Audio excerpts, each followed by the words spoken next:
stepping up my game. I'm a groove student, yes I am. With groove I know I can. Read my master plan. I'm grooving, yes I am. I'm grooving. Oh, I'm grooving. I'm grooving, yes I am. I'm grooving. Oh, I'm grooving. I'm moving, yes I am. I'm moving.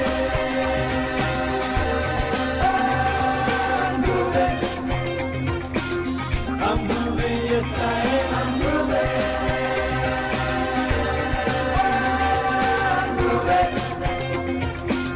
I'm moving, yes I am.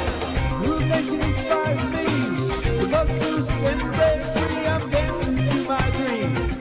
Bursting at the seams. I'm feeling groove-alicious. Who knows who I am? 'Cause now is my time to have a groove state of mind. I'm grooving. I'm grooving. I'm grooving, yes I am. I'm grooving. I'm grooving. I'm grooving, yes I am. I'm grooving. I'm grooving. I'm grooving, yes I am. I'm grooving. I'm grooving. I'm grooving, yes I am.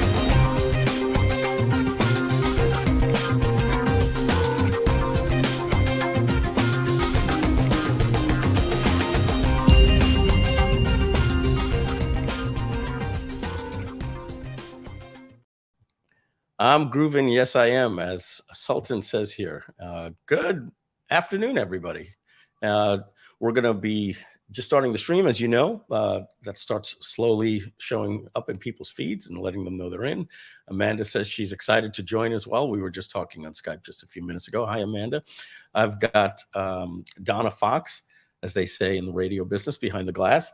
She's going to be my eyes and ears for some Q&A, but she'll be doing most of her work today, and I'll be taking you through this this day. We have a special guest today and tomorrow as well. So in about 90 minutes, we're going to be bringing on Rich Schefren.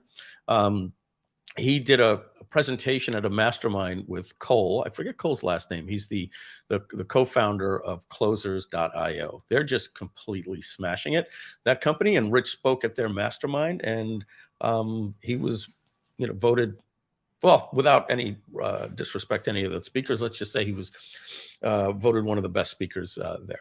And he was talking to me about it yesterday, and he said, hey, do you want me to do that presentation for your members?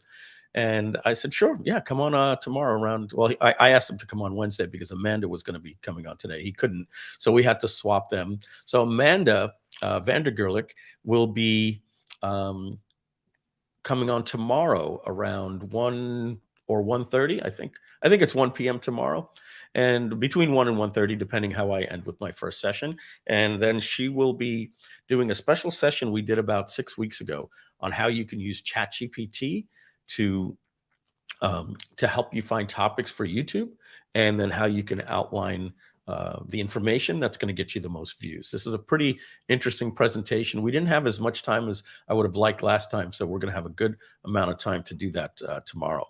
And so today, what we're going to do, we're just going to start with a couple of things in the news in AI. And as I said, some of these things you have to install either on your local computer, or you have to go to Hugging Face and you have to put in your API key. And I'm finding some of these things to be really interesting, but many of them I don't play with.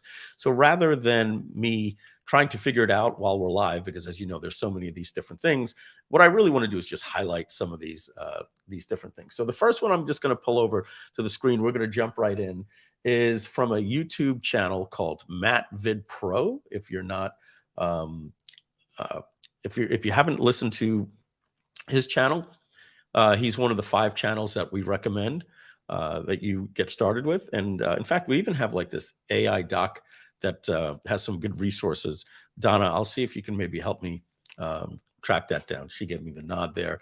And that document basically has some things from our last Groove-A-Thon on AI, where we were talking about if you really want to stay up on AI, well, number one, become a Groove.ai member. And our members inside of our Facebook group are constantly putting up new information. Let me just show you that. So if we go to Facebook and I load up here, Groove.ai, you'll notice that our members, that's me live right there. There you go. Our members are putting in, here's somebody talking about Leonardo.ai. I'm not sure what this is. Oh, I think that's our Groove-A-Thon right there, or maybe Groove Asia, I'm not sure. But yeah, there's lots of conversations going on about AI here. Listen, I'm not sharing any kind of, oh, well, never mind. We don't want political statements. In fact, we might have to take a look at that, Donna. When somebody shares something like, I'm not trying to share a political statement, and then I'm seeing drag queens and things, so I don't know if it's good or bad, but we want to make sure nobody's insulting anyone. But as you can see in here, we've got all different types of information on what's going on in the world of AI. So you become a member of that when you sign up for Groove.ai. And let's bring this on over, and I will get that document for you in just a minute. It'll get posted in the group. So this is an interesting thing. It's called an AI voice generator.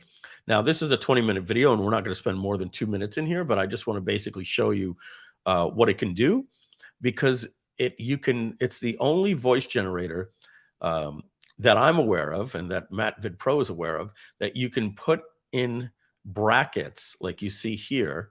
I guess, well, yeah, I won't get any bigger even if I make my screen bigger. You can put in brackets, and it'll actually generate that emotion.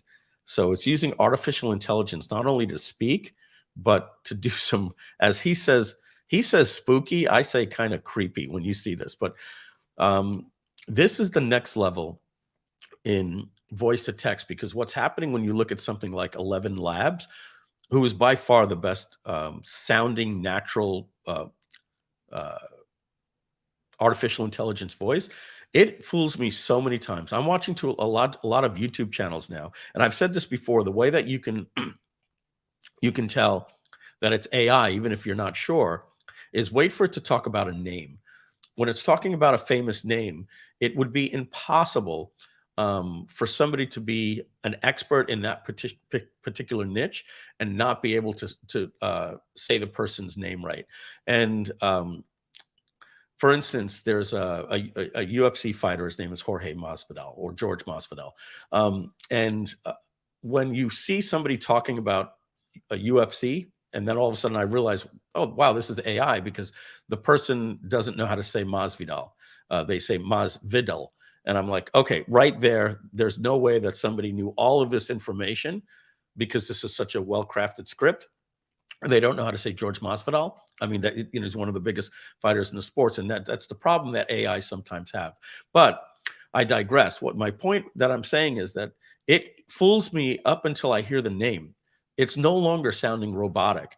But one thing that it can't do is allow you to put in what I just did there, the dramatic pause, the inclinations, laughter, things like that. Well, wait till you see what I'm about to show you right here. So I'm going to move this back up to about 2 minutes. Let's just start this from the beginning so we can see the name of the application that he's talking about, because I'm kind of jumped in.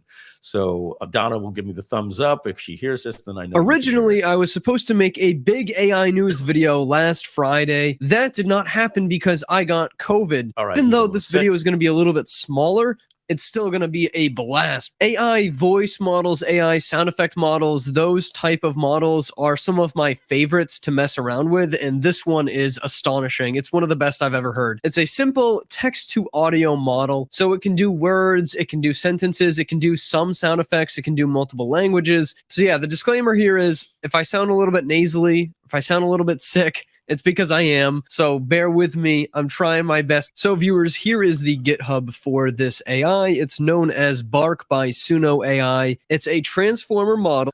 So there you go. It's called Bark, and it's on GitHub for those techie people, but he's going to show a demo, and it's pretty cool. It's text to audio, highly realistic and multilingual, which is huge. Most models that we've seen so far that are really good are only English. And this model, like I said, can also produce nonverbal communications like laughing, sighing, and crying. So, we're going to have to put that to the test. So you are actually able to run this thing on your own hardware. Okay, so I'm going to skip to the demo here for us.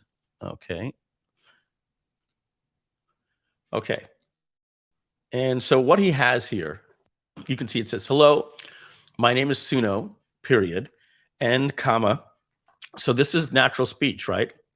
And I like pizza, and then a laughs, but I also have other interests such as playing tic-tac-toe. So let's hear him talk about that, and then he's going to actually hit the play button. Next prompt was, hello, my name is Suno, and I like pizza. Ha ha ha, like a laugh. And then it's supposed to say, but I also have other interests such as playing tic-tac-toe. And let's see what it came out with. Hello, my name is Suno, and I like pizza, but I also have other interests such as playing tic-tac-toe. The voice definitely sounds. Yeah, I know what he's about to say. You can hear the synthesized voice in there a little bit. It wasn't completely smooth. It had a processed sound to it. But I'm just going to play that one more time. That was kind of, as he says, spooky and freaky. Very So human. let's It go sounds back just a little bit. out with. Hello, my name is Suno, and I like pizza, but I also have other interests such as playing tic-tac-toe. Okay, so what I find fascinating about this is what that means is when we write our script, to use for a voice engine, many times the way that it works in something like the script is you have to train it, or their presets are trained for angry, excited, soft-spoken, all of these drop downs, and you have to highlight and hit a drop down. But if you can imagine the way that you write in a novel or in science fiction or even in a screenplay, right? Jim walks into the room. He's very angry and he yells, "Get off of my lawn," right? Or "Get off my lawn," right? Or anything along those lines. The context of the script and putting in brackets is going to allow us to, even when we use our own voice, to say this in a humorous tone, or screaming or angry or softly spoken, and being able to put things in context. And I just love the laughs and the way she said, and I like pizza, like that. And what was funny is this laughs right here told it that, and I like pizza needs to have a context of something that's going to laugh. So it wasn't just, and by the way, the dash indicates the pause. So, and it didn't say this, I like pizza, right? It knew it was about to laugh. So it had to set up this expression, I like pizza, to be like, and like she's starting to laugh as she's saying it. I like pizza, like that. So I find this pretty fascinating. This type of technology, once it gets out into GitHub, means that it's open source, and people like 11 Labs and Descript and all these people are going to be able to take all of this information and fine tune it. Now, there's some more demos here, but you can see the rest of this here at MattVid Pro. But just to let you know, he starts getting into some things here, like there's laughter.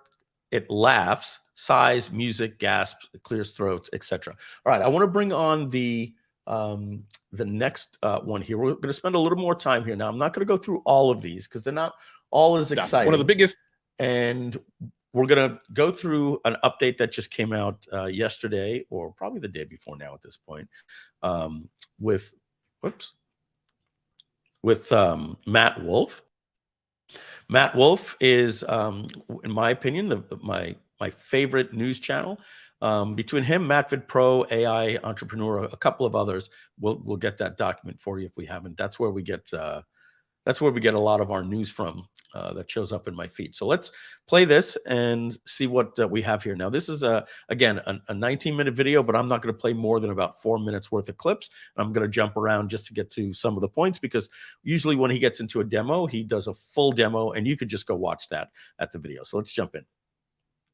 Talks of the AI world right now is Mini GPT-4. Mini GPT-4 brings multimodality to our chats. So we can now upload pictures, ask questions about these pictures, and get answers. So for example, in their demo video, they uploaded this picture of a plant here and said, what is the issue with my plant? What should I do now? It looked at the image of the plant, diagnosed what the issue was, and then explained what to do next with it. In this next...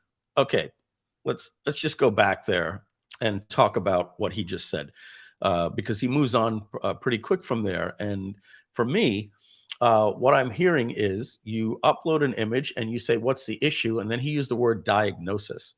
Okay. And as we saw yesterday, we spoke about there was a doctor that fed information from one of his patients that he had from a few years back that had a very rare disease, a 1 in 100,000 type of disease. So the doctor gave the symptoms and all the information that he had that took him a while to figure out what was wrong. And ChatGPT-4 was able to diagnose it instantly and got it right. So when we start hearing these things like diagnosis, through description, that's one thing. But now we have diagnosis through image. So you can imagine what's going to happen in many different ways that you can do this, but let's just specifically talk about the medical field, that you're going to be able to not just take a picture, but at one point send a video camera up, inside somebody's body, feed. We know that these things can do MRIs and CT scans and all these different things, but now just showing maybe a rash on an elbow or something along those lines, and it being able to, give a diagnosis is pretty interesting. So we'll keep moving on here. Image of the plant, diagnosed what the issue was, and then explained what to do next with it. In this next example, they said, describe this image. It described the image of a cactus plant standing in the middle of a frozen lake, et cetera, et cetera. And then it said, can it happen in the real world? No, this image is not common in the real world. While it is possible for cacti to grow in cold climates, it is rare to see one standing in the middle of a frozen lake. Here's another example. We design new mugs shown in the image. Can you help us write advertisement? Okay, I'm going to go back on this one because this is something that you're going to want for your business, especially if you're doing e-commerce. And again, this will just be, part of OpenAI and GPT-4, and these things will be available to Groove.ai, so that we'll be able to put these things into a user interface that works across all of the apps whenever you need them to enhance all of the apps that we're building. So just going to go back on that. Frozen lake. Here's another example. We design new mugs shown in the image. Can you help us write advertisement? And it goes ahead and writes an advertisement for it. How should I make something like this? Shows some picture of some lobster over there, and it gives... That's pretty cool, right? You can just upload an ingredient that you find on the, not an ingredient, upload a photo of a dish, and it'll give you the recipe. A recipe for how to make lobster that looks similar. Generating website code from handwritten text and the rendered website. They're taking a page directly from the GPT-4 live demo that they did, and they say, write brief HTML/JavaScript to turn this mock-up into a colorful website where the jokes are replaced by a real joke. It then goes ahead. So that means you'll be able to draw things out on your iPad or on a whiteboard or on a napkin or a legal pad and tell it to make a mock-up website for you. In fact, folks, that's the technology that we're going to be using to create AI funnels and AI branded pages, which will be released this year when you're a member of Groove.ai. So what we're going to be doing is having you basically fill out the questionnaire document, answer 30 questions about your business, basically essentially creating a knowledge base, right? And then from that knowledge base about your business, not only will you be able to write ads, copy, emails, cart abandon emails, anything that you ever need, you will also be able to, right now, we've shown you in the case study number 2 at groove.ai/case studies, how you could use it to get the exact instructions to give to a designer that within 48 hours, they could build you a gorgeous funnel or website on Groove pages. And we've shown how we've done that. But what that means is, the way that we're currently doing it is we have you get all of the information using AI to give it to a designer. The next thing that we're doing is we're taking the designer out of the equation and having AI build it for you and click a link and bring the brand website and the funnels based on your description, and even uploading screenshots of other websites and saying, like, because we're seeing this technology right now, you could get a screenshot of another website, upload it, and then say, make me a brand website that looks like this, with the exception of where it's pink, make it purple, and use this font instead of this font, and it's going to build our brand websites and funnels for us. Moving on. Write some HTML for them, and here was the resulting website. Can you write me a beautiful poem about this image? A man sits on a hill with his dog by his side. The sun sets behind them. All right. So these are just some examples. So we're going to move on to here. This is another installation here. Let's hear him talking about this. .github.io. You can play around with the demo on the website. Now, I will warn you. Here, let me go back so that you guys can see that. That was a little quick. It's minigpt-4.github.io. So take a look at that. It's minigpt-4.github.io. Okay, so Amanda saw something she liked there. That is mind-blowing. So one of the things that she saw there was she found fascinating, like I did. All right, so moving on. You can play around with the demo on the website. Now, I will warn you that using the demo is very slow. There's a lot of people using this demo right now trying to play around with it. There isn't a Hugging Face space yet where you can just clone it and play with it yourself yet. Nobody's made a Google collab that I've found yet where you can clone it there and use it independently from everybody else. You kind of have to use their demo that they created for you. To show off some examples of what I've been able to do with it, I actually opened 3 instances at once and added 3 different images to simultaneously have it run multiple images for me. So in the first image, I uploaded this image that I made with Midjourney, and I said, describe this photo. And it says, this is an image of an astronaut standing in front of a planet with bright light in the background. The astronaut is wearing a white spacesuit and has a helmet on. The planet in the background appears to be a blue and green planet. I mean, it's supposed to be Earth, but the light in the background is bright and appears to be coming from the planet. The image is in focus and the colors are vibrant. And then I wanted to test it a little bit. What is the sex of the astronaut in the spacesuit? And then it says it is not possible to determine the sex of the astronaut in the spacesuit from the image provided, which I thought was going to be kind of a softball because if you look close, he does have sort of a mustache and goatee, and it's most likely a man. And then I said, describe in as much detail as possible the astronaut spacesuit. And then it gave a lot of detail about the spacesuit. It's white with silver accents. It has a helmet that covers the head and visor that covers the face, long sleeves and legs. I don't know how it... All right, so we get that. You can upload and describe. So that is going to be a long demo of more of that. We don't need to see another 6 minutes of that. Let's move on to something called Dino V2. I believe this came out by Meta or Facebook. And so we'll just watch the first 30 seconds of that. Have it talk about those images. All right, so next up we've got Dino V2, the state-of-the-art computer vision models with self-supervised learning. This one actually comes from Meta AI, and it's another computer vision tool which can map the depth of videos. You can see their original Dino here, and here's their Dino V2. It just got a little bit cleaner at picking up the image that's running around in the video. Now it says, so I'll let you dive into that. You know, the applications for digital marketers, I can't really see, but it's an adorable, cute dog. We definitely want to see that. And I think one of the things that we're just going to see is this type of stuff is just going to be better for the new world of augmented reality and glasses, and all these things are going to be built in coming soon. All right, so now we're getting into, this is pretty cool. I was going to demo this for you guys. I just didn't have time yet.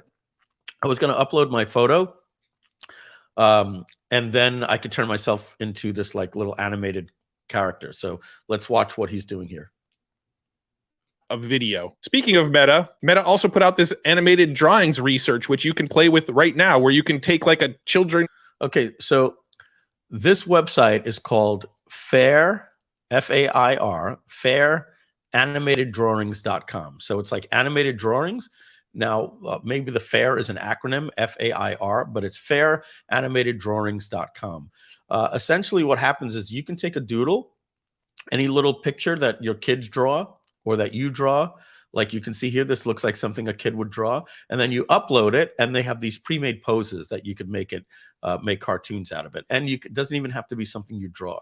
You could literally take a picture of yourself and then upload yourself, and you can make an animated drawing and actually animate it. They also open source this one and put it on GitHub, so you can download the code and actually run it on your computer if you want. It will output MP4s. It will output animated GIF files.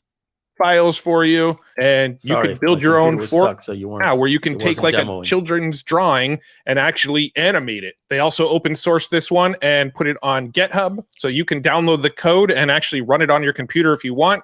So that's important that I pause this and let you know, when you hear these things where it's saying it's at Hugging GPT, or it's at GitHub, or it's open source, or any of those different things, what this means is that this is available to us at Groove.ai and all of the developers that are going to be creating applications for our marketplace. So the thing is not about what an application can do. It's about the convergence of different applications and being able to come up with ideas that people haven't. There's going to be so many things nobody today has thought of that are going to be coming on by converging all of these different technologies together.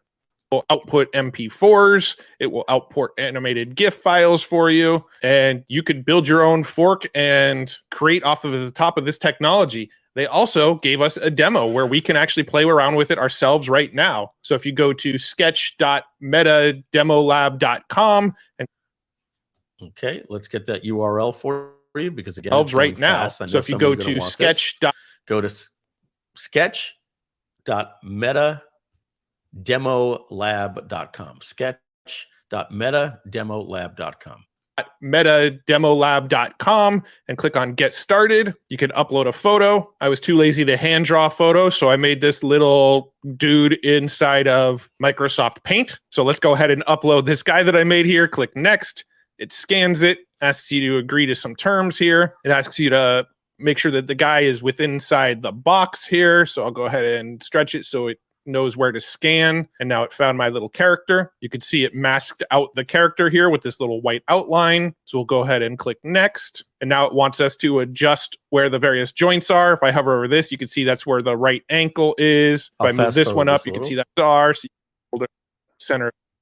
And here's my little dude and have ears, so that'll just be good enough for the ears. Now I click next, and here's my little dude animated that I just drew with Microsoft. And as you can see on the left, there's little filters right here. And once you click on the filter, there's presets, and a lot of them. You can see the scroll bar is pretty big here. So there's got to be probably close to 50 or 100 different animations that you could even upload, a picture of yourself, on a green screen, or just mask yourself out. And then you can imagine you can make yourself do these. There's different animations. Doesn't seem that you can upload your own video of you doing stuff and it'll animate it to that like it showed on this initial picture yet, but it does give us a lot of options to animate our little dude. So now, what he's saying is you can't upload a video, but you can do you can upload your own image, and then what that other person did is he put them all together and then made a video. Let's go ahead and see him wave here. His feet are a little limp, but that's okay. Get him to box for us. Or do a little dance. Here's another little dance we can have him do. A little wonky. Looks a little rubbery to me, but right. I think we get the point there. Let's see what the next one here. This is something called Apple Facelift. But then what I really want to highlight for you is Adobe Firefly, which to me is one of the most exciting things coming in the world of Canva competition. And I think Canva, they were so far ahead that, you never really had a reason to want to try anything else because, but what you're going to be seeing is either going to drive Canva to do something better, or they'll just be Adobe Firefly, which will be just this phenomenal tool. But first, let's talk about, we're going to go to Facebook.com. And the next thing that I want to point out is actually news that came out of Apple. Apple's been very quiet lately when it's come to the world of AI, but this week they announced Facelift, Neural 3D Relightable Faces. It's a tool where you can upload a single image and it will map the depth on it and make it look 3D, and then you can also relight it. They also have some examples of them doing this on actual artwork here. It's cool to see Apple getting into the picture, and I have a big feeling they're going to move into the game in a much bigger way in the coming weeks and months here. This, it leaves a little bit to be desired. Some of these animations we've already kind of seen with tools like Layapix, where it will map the depth on an image and make it look a little more 3D. We've seen some of that relighting stuff already instead of really cool stuff. One of the most exciting things that came out for me this week was the introduction of Adobe Firefly with video. Some of these examples are so cool. Now, I'm not going to play the audio because I don't know the licensing behind the music that's being played on this. There's a video here. It's asking the AI to generate music and sound effects for what's going on the screen. And then it's actually generating the ocean foam sounds and adding some background music to what we're seeing on the screen right here. It then... Okay, so the way that I would describe this for you, ladies and gentlemen, is that this will automatically score any video that you have. So if you go up and you're using Adobe Firefly like you would with Canva or anything like that, you'll be able to put a video in and then highlight that section of the video and say, score this section, or describe or make music for this section. It's pretty interesting stuff. Has a picture of a woman walking, and they changed the time of day that she's walking in using AI. They also said bright in the face, and it changed. Let's go back to that again. So imagine you put in something and it's sunny, and you say make it cloudy, or if it's cloudy you can say make it sunny, or you could say add rain or add snow, or make it night or make it day. Let's watch that again, because that was pretty impressive. You're putting in a video and you just get green right here. It then has a picture of a woman walking, and they changed the time of day that she's walking in using AI. They also said bright in the face. Yeah, I'm not sure if you saw that. It said brighten face, so then you could just add more light to just the face. And it changed the face. And here's one of the really cool things. It's analyzing a transcript right now, and then it's adding text on the screen using AI. And then it also uses some of the cool 3D Firefly. So let's go back to that. It's analyzing a transcript right now, and then it's adding. Okay, so look at that. It did the yum pop up in the corner, and it added the little text there that says eat more dumplings, and it's putting social media style text that it's also getting the right colors that pop. So you can notice the yum is based on the color of her shirt and her suspenders, and then the eat more dumplings is a perfect contrast color automatically done by the AI. So, you know, any short form content or any content creation is about to get even more exciting. Text on the screen using AI, and then it also uses some of the cool 3D Firefly text image stuff. But this part is really cool. Finding I want to go back to this on the screen using AI. And Adobe Firefly is the only people that we know right now in AI that can do text very well. If you ask Midjourney or Dolly to do anything, like make a sign, you know, a pizza, the front of a pizza restaurant, it can't get characters right. It creates this hieroglyphic style characters, and Adobe is allowing you now to type in a word. First, you give it a word, as you see up at the top. He wrote the word molten, and then you could say, what type of font do you want? And it's generating fonts on the fly. And it also uses some of the cool 3D molten Firefly. And just like that, you can turn any font that you put onto the canvas and give it a description. So you'll be able to say, you know, make it out, in trail mix with M&Ms, right? So make it out of gummy bears, whatever the case may be, or Lego bricks. Text image stuff. But this part is really cool. Finding B-roll to go over the script that it's hearing. So it knows she's talking about shoes. It found B-roll of somebody putting on shoes, and she was talking about climbing, and it found B-roll of somebody climbing. Here's another one. Okay, guys, let me give you an example of this. So, you know, one of the fastest growing channels right now, you know, are these storytelling channels, or even ASMR. That, you know, this could apply. But so what you could do now to create a YouTube channel, right, is what's known as a faceless YouTube channel. And in fact, coming up in about 2 months, we're having the largest educator in the faceless YouTube world coming on. A Groove Digital Presents. He has several YouTube channels that he doesn't do any of the performance, but he's going to be going over a pipe flow in Trello that he does, from coming up with the concepts to getting the YouTube videos on, and how he has these channels that are generating him hundreds of thousands of dollars, over $100,000 per month. But what I want to let you know is what we're about to see right now is you're going to be able to go to ChatGPT and say, write me a story about a boy who gets lost in the forest and it's raining and all this different type of stuff. You give it a description, and he meets an interesting figure that helps him find his parents, right? And now ChatGPT is just going to write you that story, right? Well, what you can now do is you'll be able to get the voiceover done, obviously, with anything like 11 Labs, and then take that voice and an audio and then drag it into something like this. And what it's going to do is it's going to generate all of the B-roll footage for you. And it can do that with actual footage, or it can even generate AI images for you based on the B-roll. So I'm going to back up here and we'll listen again. Script that it's hearing.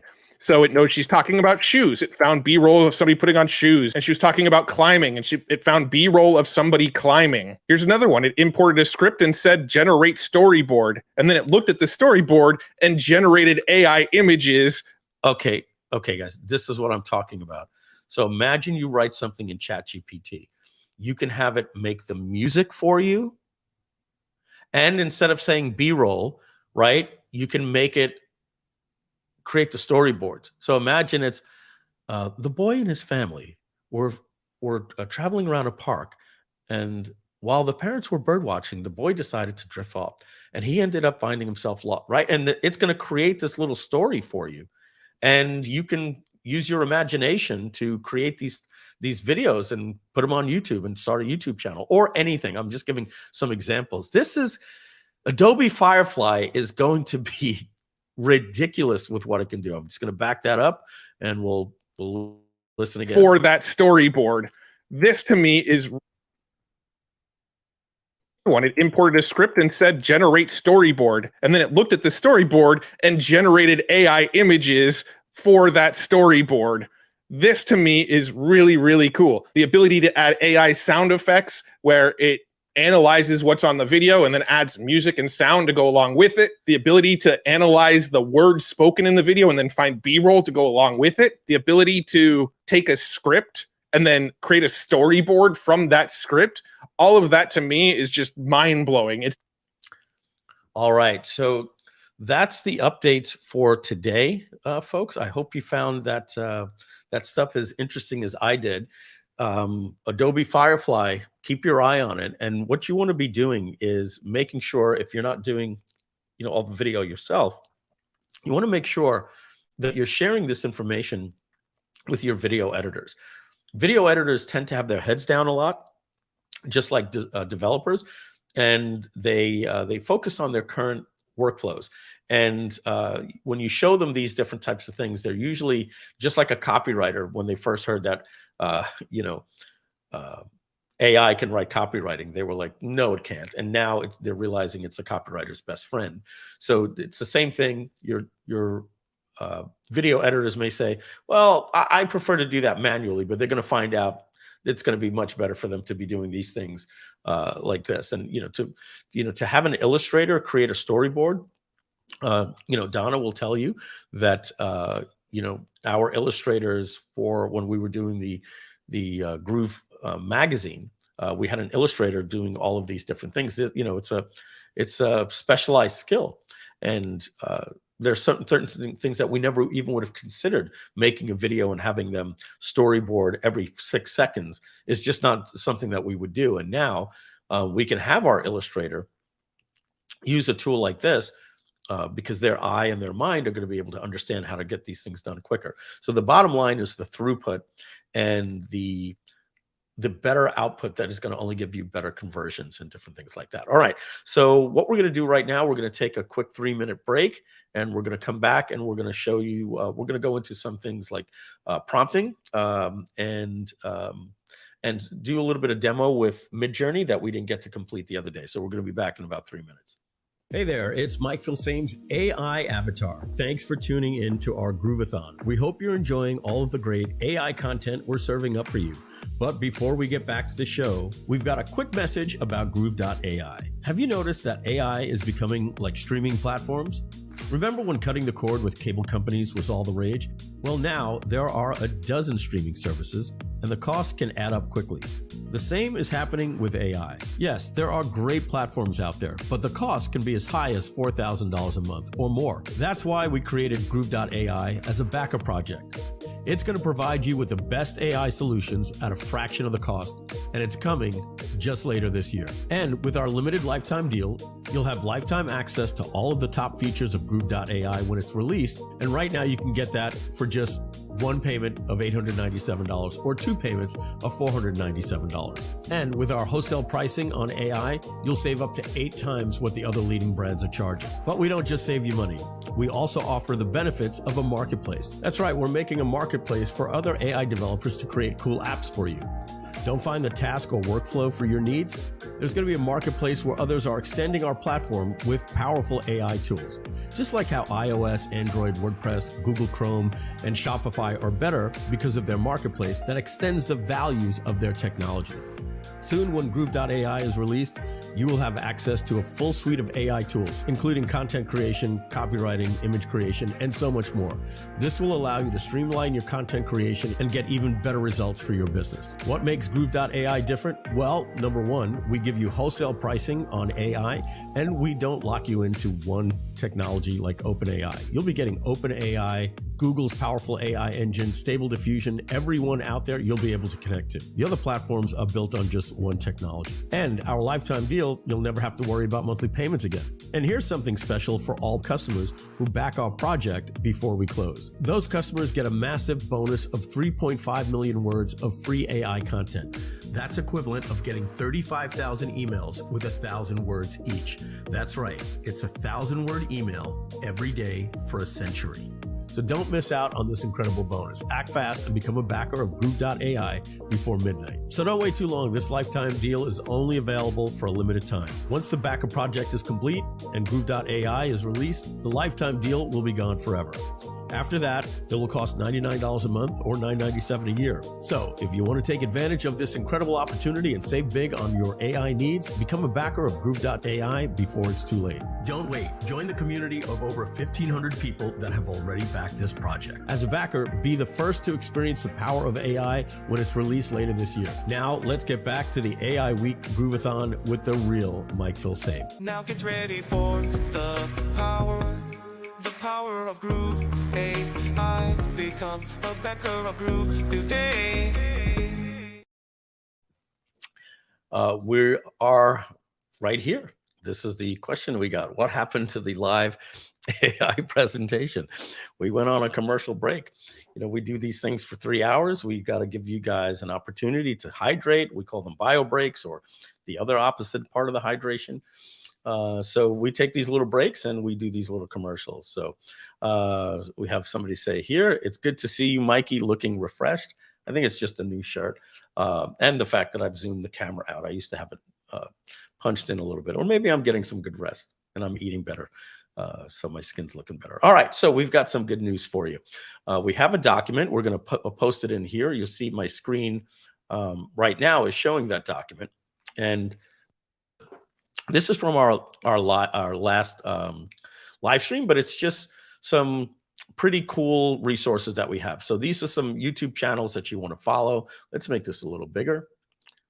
Okay, so you'll have different YouTube channels that you want to follow. Here's my playlist, and then just more information of some cool stuff that we shared on previous live streams. Okay, and so that resource just went live in the chat for you. You could find that there. All right.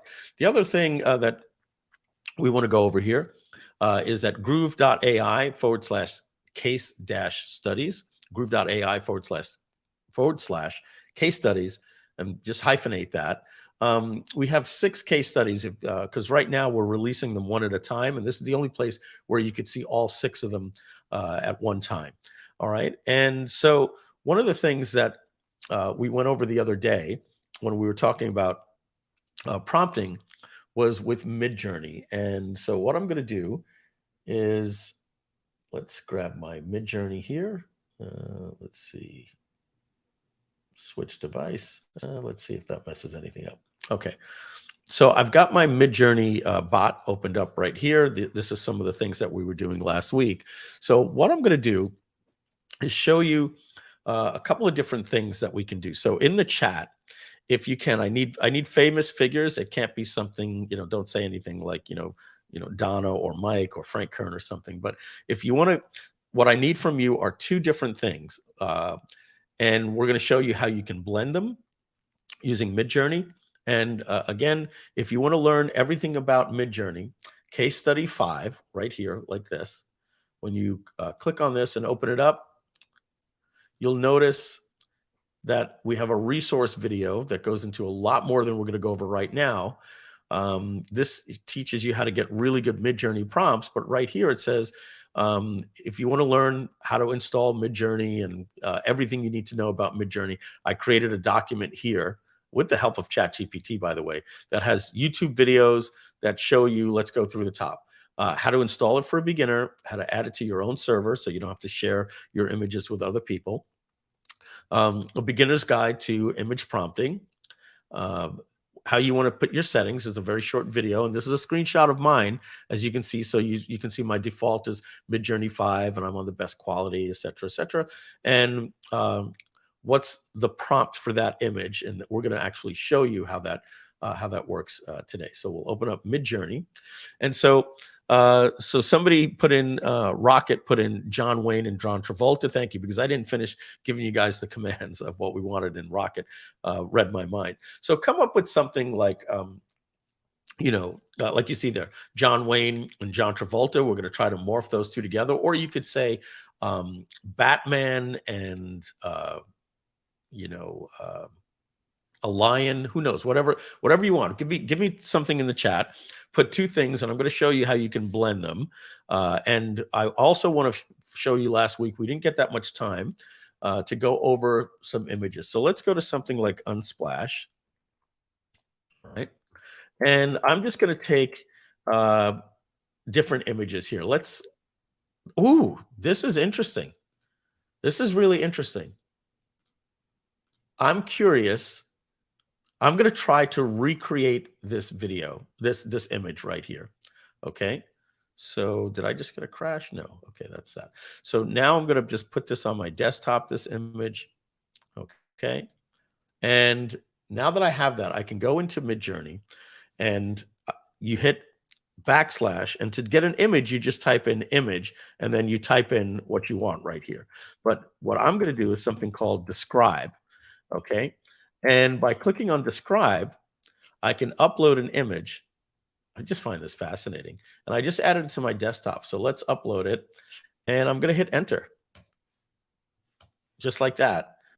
Now that needs to bake. I use that expression, bake. Oh, look at this, a turtle dove. A turtle and a dove instead of a turtle dove. So, oh, wow, that was fast. That was fast. So let's see, is this a couple or is it kids? Oh, wow, I thought it was kids. It's actually a couple, right? And so this is the description it's saying. A couple holding hands in the middle of a field, accompanied by a lot of colorful flowers in the style of Helios 44-2, etc., Grand Paratone Mountains Vista. Okay, so let's see if I simply just take that and I put imagine and paste. And so it gave me a description that it thinks is the best way to recreate that. I'm going to do another one here. I'm going to try number 2. And let's see that, because they give you 4 different types. One that focuses maybe on, other aspects. All right. So the first one is rendering, it's baking. And this one is waiting to start. All right. So the next thing that let's just wait for that. Let's just wait for that because I don't want to confuse you. Donna says, I didn't even know grandparent core was a thing. Yeah, me either. Let's see. Look at these things. Casey Childs, atmospheric woodland imagery. All right. So let's see. And the interesting thing is that once you get that description, you can then modify it for what you want. you can say in a field of roses, or instead of a couple, you could say a woman on a horse, like a female warrior on a horse, or anything that you want. So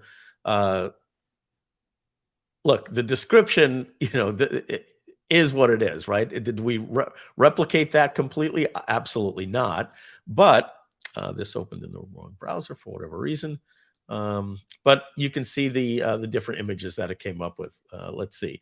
This one here, I think I like this one better, to be quite frank. Let's see here. Oh, that's the one that we just did. I like the bottom one here in the bottom right. I like that the best. Oh, I wasn't completely finished. That's why it wasn't that big in the browser. There we go. I like this one right here. That's really nice. I mean, we did get the description. We're getting the flowers, blurred over here, the mountain background, etc. It's not quite this, obviously. Let's see what the other one came up with. Version 2 is this here. Hey, it gave us what we asked for. You can't blame it, right? It's not like we scanned it and said, make a clone of this, which, by the way, there are tools that do this. But, oh, my God, I'm quite blown away that, what is the purpose of doing this anyway? Well, the purpose might be that, you have an image that's, you can't use. It's not royalty free or whatever the case, or you just want to modify it. As I said, you might want to, let's just do this.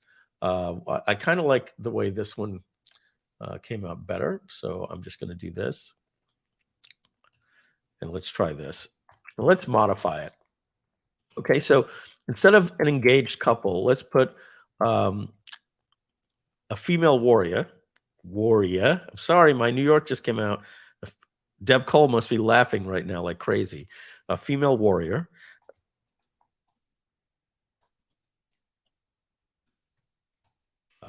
Instead of in a field of flowers, in a forest. At the beginning of a forest. In the style of, okay, we'll just leave everything else the same. So my point is that if you see something that you like, but you want to slightly modify that and say, man, that's exactly what I'm looking for. The only thing is I don't want a couple. I need it to be, a wolf, right? So we put that in and we're going to get that image can be modified. And, this is really, really good for anything that you can imagine. Inside of your VSLs or your landing pages, things that you need on your brand websites, your free reports, covers, YouTube thumbnails, you name it. And again, this is real imagery, right? But if we wanted to do something in the style of Pixar, it would be just as easy. So let's see, we're at 31% here.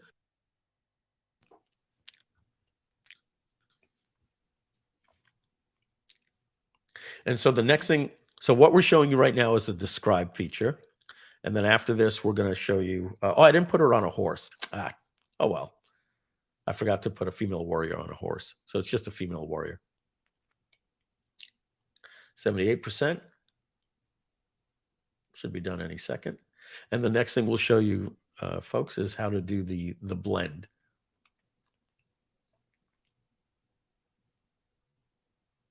All right, so we're done here. And let's click on this and open that up in a browser. Okay, and I mean, that's exactly what we asked for. This one has more of the colors right here, something like this. This is, oh my God. Wow, this one on the right, that is just stunning. She's standing at the front of a forest. I like all of them. This one is probably my favorite right there. All right, so that is how you can upload any image with the describe feature. Again, you hit / and you have, I showed you settings is where you could load the settings and then make any changes, right? These are my settings, as I showed you before. If you want to do an image, you just go to the image prompt. If you want to do describe, you just do what we did right here, and then you just upload an image. And now what we're going to do is we're going to show you the blend feature. All right. Okay, so you hit / and then you hit blend. Okay, so what we got Julia Child and Barefoot Contessa. Interesting. So let's start with John Wayne and John Travolta. So guys, nobody's asked, but I'm going to ask for you. You know, some of you might be saying, what are the rules about taking an image from Getty Images that you're not allowed to use and then uploading it into here, you know, to reverse engineer how the image was made or get a prompt for it? I don't know. Look at the terms of service of Midjourney to see if you're not allowed to upload those types of images.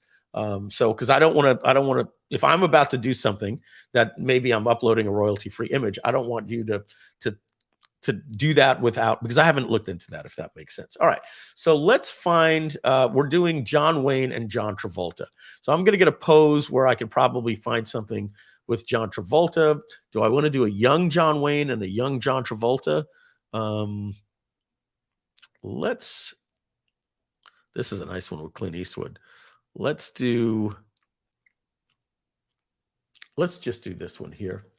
Okay. We're going to get this image here.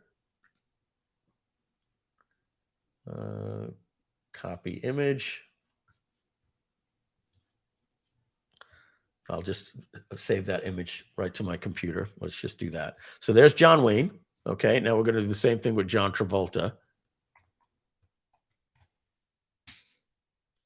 Okay. And we'll get John at a slightly older age, but let's get him with the hair. Adele Dazeem. Oh, no, let's do this one. Let's do this one because it's just going to give us a more dramatic effect here. So we're going to save that image. Now, I have no idea how this is going to work. Now, I want you to know that the first image that you upload is going to be what's known as the hero image. So the pose and the different, more weight is going to be given to this. And then it's going to be saying, add a little bit of this. So if I want the essence of John Wayne with a little John Travolta, I put John Wayne first. If I want John Travolta with a little essence of John Wayne, I would put him first. But who cares? Let's do both ways. So let's see. I'm going to go to my downloads and we're going to start with this. And then we're going to go here and we're going to add all of this hair here. I have no idea what we're about to see. And by the way, you could add up to 4 more. So let's just hit enter. And now let's, waiting to start. Okay, so it has these 2 images and it's going to blend them. Let's just do it backwards just for the heck. You know, let's just see what happens when I say do this one first and do this one second. All right. And we're going to hit enter. All right. So the first one is saying, looks like Steven Seagal. My goodness. This is kind of freaky. Oh, man. All right, we're at 46%, and this one here just started where we're going first with John Travolta and then adding the essence of a little John Wayne. This is interesting. I've got a big old grin on my face right now.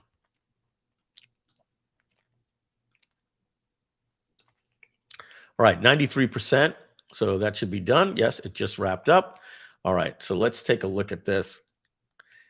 Man, he kind of has that look of the actor that's in Quentin Tarantino movies. He played Vic Vega, not Vincent Vega. He played Vic Vega in Reservoir Dogs, and he was in Hateful Eight. This is John Wayne with the essence of John Travolta. Look at this one right here in the bottom right. That's a really cool looking figure because you didn't have people wear hair back in the day. Like that with that cowboy look and this hair. I'm pretty impressed. I gotta say, I'm pretty impressed with that one. Let's see the opposite. Let's see John Travolta. Did we crap out here? Let's see. Yeah, we crapped out. So we're gonna have to quit Discord and reload it, but that's all right. It'll just boot up. It takes about 10 seconds to boot this app. It's a little slow.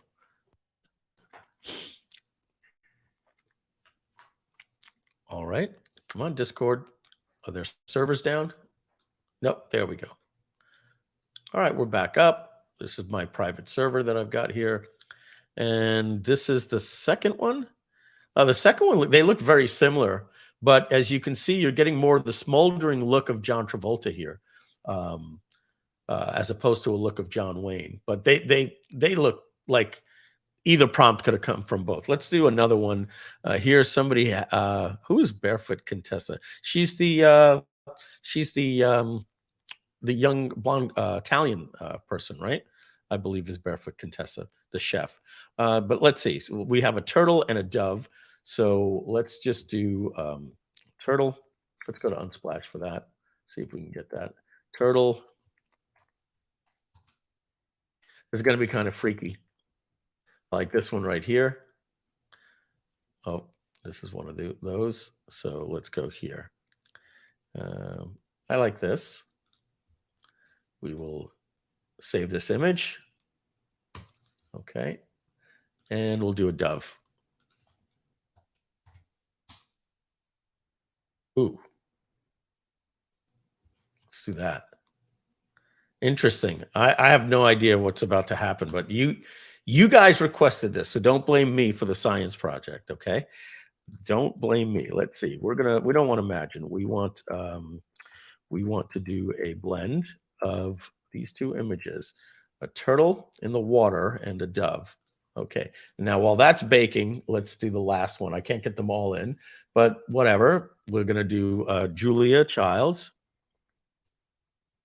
Let's get one of her in color if we can. Well, we're going to use one of the ones of her in color. Will probably be the best one that we can do. It's my Yoda child. All right, so we've got Julia Child and Barefoot Contessa. See if I got her right. Nope, completely wrong. But now I know who she is.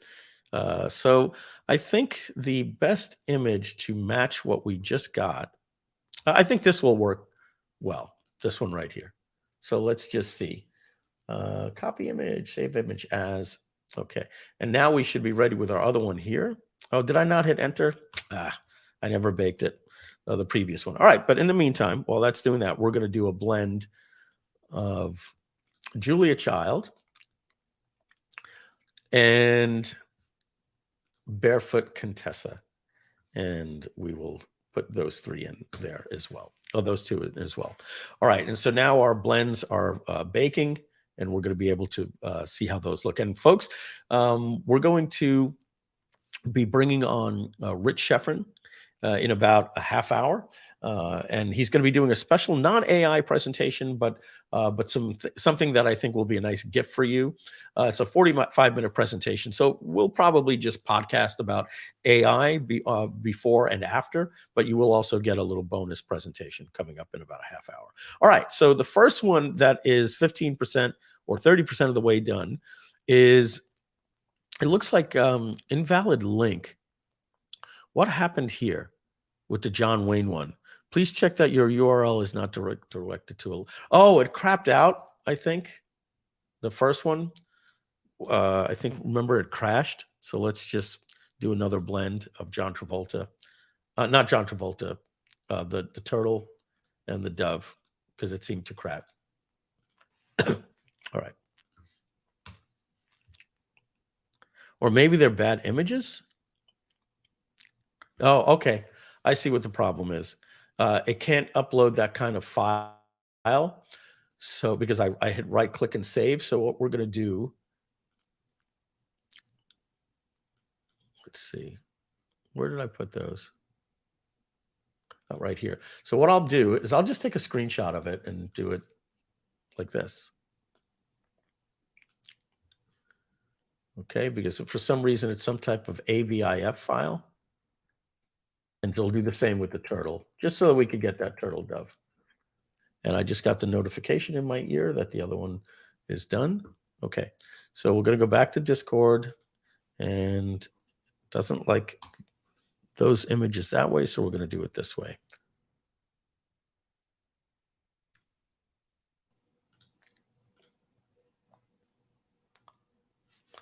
Okay, let's drag those to my desktop so I could use them. 1, 2. All right, we don't need you. All right, desktop. I have these. So we'll start with the turtle and then add the dove. And we should be all set. And now we can see what happens when we put Barefoot Contessa with Julia Child. I think that did a pretty interesting job there. It's definitely more of Barefoot Contessa, but has some Julia Childs in there as well. Let's take a look at those actual photos and see. All right, so if let me open my Finder and look at the original 2 photos, the source images that we used. So that was in my downloads, I believe. So this was the Julia Childs. Okay, so we're definitely getting some of the smile and the way that the eyes are. And this was Barefoot Contessa. And then this is mixing the 2 of them together. All right, well, we asked and we got. But before we even just dismiss that, right, because it's just some new human being, I just want to let you know, look at the detail in this. You know, look at the details. Look at the hands over here. Little weird thing on the thumb right there on that one. But come on, the lemons and potatoes and the cutlery and the background jars. I'm telling you, this is pretty impressive. Really impressive. Now, obviously, if you're familiar with AI, the first thing you look at is the hands and the tools, and you can start seeing. But I think if you had this, you know, anywhere that you were using, you know, for a YouTube thumbnail, I don't think anybody would get into it that much. I got a notification the other one's ready, and that the last one is mixing. You guys wanted the science project. Don't blame me. Oh my God, that's much better than I can imagine. That is a turtle dove. That's gorgeous. That is absolutely freaky and gorgeous. I'm quite blown away by what I'm seeing right here. Wow. It's got turtle feet and head. How did it know to use all head of the turtle and the turtle's wings, but make it a flying dove? I don't know. I'm quite impressed with that one right there. So that's pretty impressive. So let's go back to the case studies. And if you remember, if you weren't here the other day, case study 5 will open up to a case study that has a resource document that you'll see here, and it's called Better Midjourney Prompts. And all you need to do is paste all of these things in one at a time. Just do that, and then you will get, as we showed you the other day, when you go into ChatGPT, you will get something. Let me see if I have. Oh, this was me at the mall yesterday, and I didn't know what was the difference between. I'm looking at Ink brand, and what's the difference between a tapered fit and a slim fit? You know, when you're at the store sometime and they tell you those different things, and you're like, what's the difference between comfort fit and relaxed fit? Like, is one the super baggy that makes me look like Adam Sandler, right? And then just basically told me the tapered fit goes really tight down by the ankles. Oh, okay, well, great. That was good to know. Let's see. Better webinar prompt, Microsoft AI language.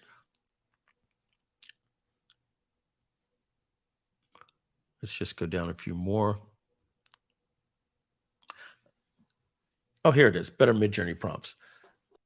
Okay, so all you simply do is take all of these prompts right here and just put them in one at a time. There's 16 of them, I believe. We go all the way down, and yeah, no, there's 12. Okay, and then all you simply do is type in generate a prompt of. So now what I'm going to do is I'm just going to look at some of the things somebody put in here, wedding anniversary photos. So I'm just going to use that. Now, let's see here. So we're going to just go generate a prompt. Now that I've trained it, generate a prompt of wedding anniversary photos. Okay, and it's going to give me now a super prompt. Okay. It's going to take that and it's going to describe it better. Not necessarily exactly the way that I want. If I want to change anything in here, I can just change it here. But this is giving more detail for Midjourney or DALL-E or any prompt software. All right. Somebody says, is this AI or is it special software? It's both. Okay. It's called Midjourney. You could learn all about it in this this document when you go to Groove.ai /case-studies, as we see right here. Okay, the case studies has 6 different case studies. Case study 5 is better Midjourney prompts. When you go there, you'll see a resource document. At the top of that document, everything you need to know about Midjourney is here. And then to get the prompt that I'm doing, you just paste each of these prompts one at a time, 12 times. And then you have this beautiful prompt maker that will turn this, a wedding of anniversary photos, into this, a heartwarming and enchanting series of photographs capturing the love and joy shared between a couple as they celebrate their wedding anniversary. And that gives you a different type of camera and lenses, factors such as picturesque sunset, gentle breeze, right? So maybe we'll get her hair blowing.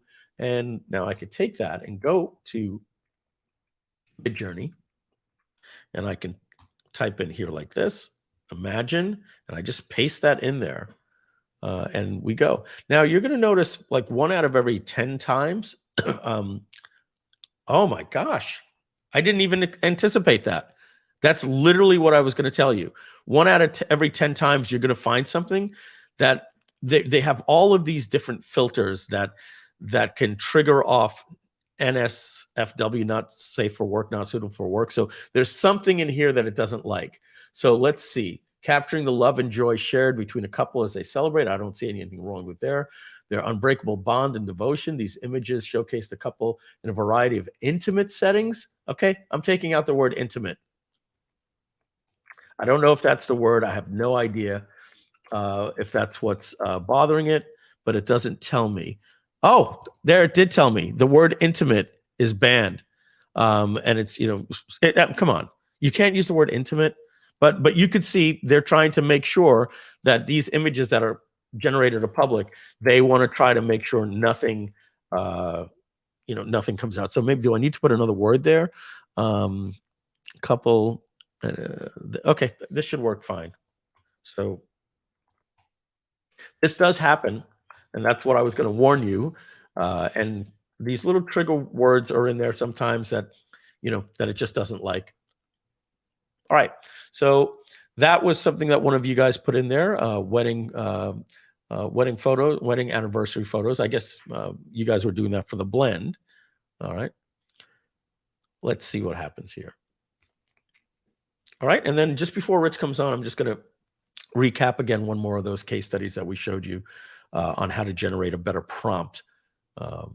So do me a favor, while this is baking, put a prompt in that you might want to use for anything, literally anything, for generating a good headline, a landing page, an idea for a business, an idea for a YouTube channel. Give me a prompt, or maybe go take a look at a prompt, one that you've recently used inside of ChatGPT yourself, and paste that prompt in there. And I'm going to show you how we can make that prompt even better. Okay.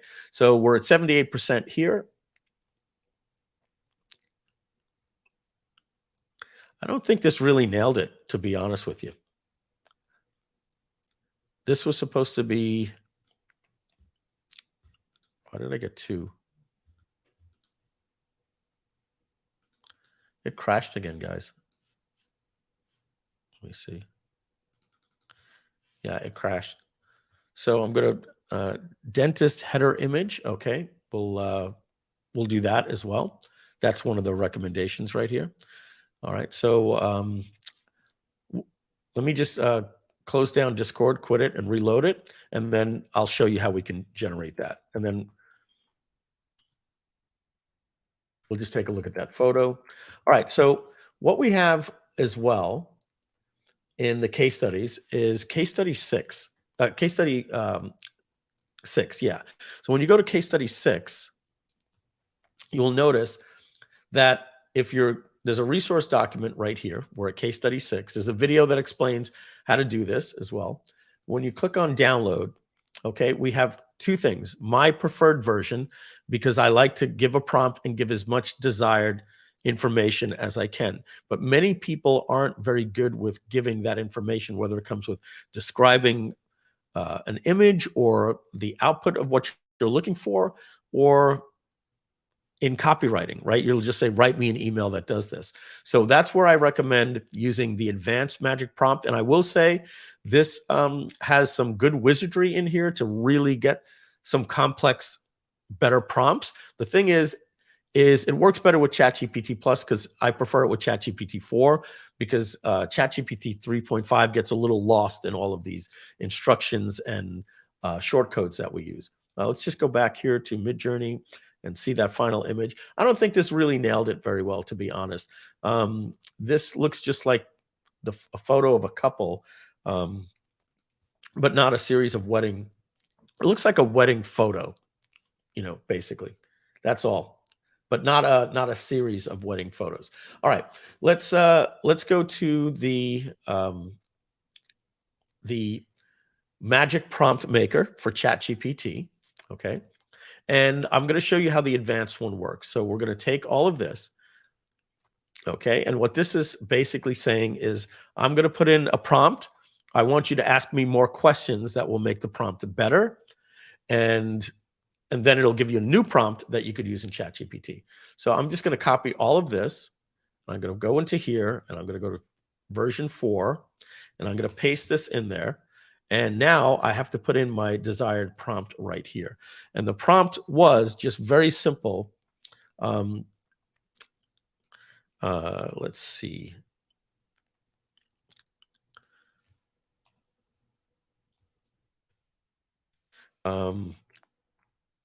Generate.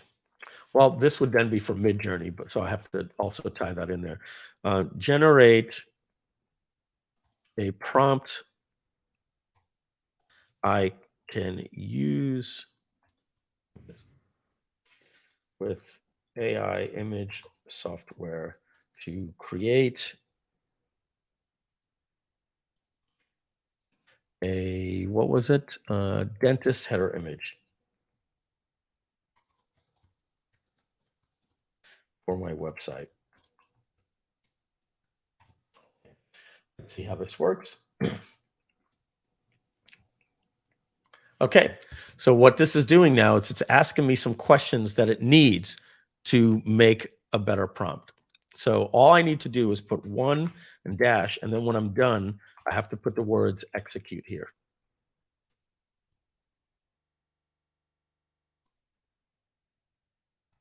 All right, so what is the desired tone for the dentist header image? I'm going to put friendly and non-intimidating, or a better way to do that without the negative, and comforting. All right. The second question, and I have to hit Shift Enter here. If I hit Enter, it acts as a submit. So I'm hitting Shift and Enter to add a new line. What is the name of your dental practice? I'll just come up with one for you. ABC Dentist. 3. All right. Number 3. What is your target audience? Kids and families. Okay. Families. Oh.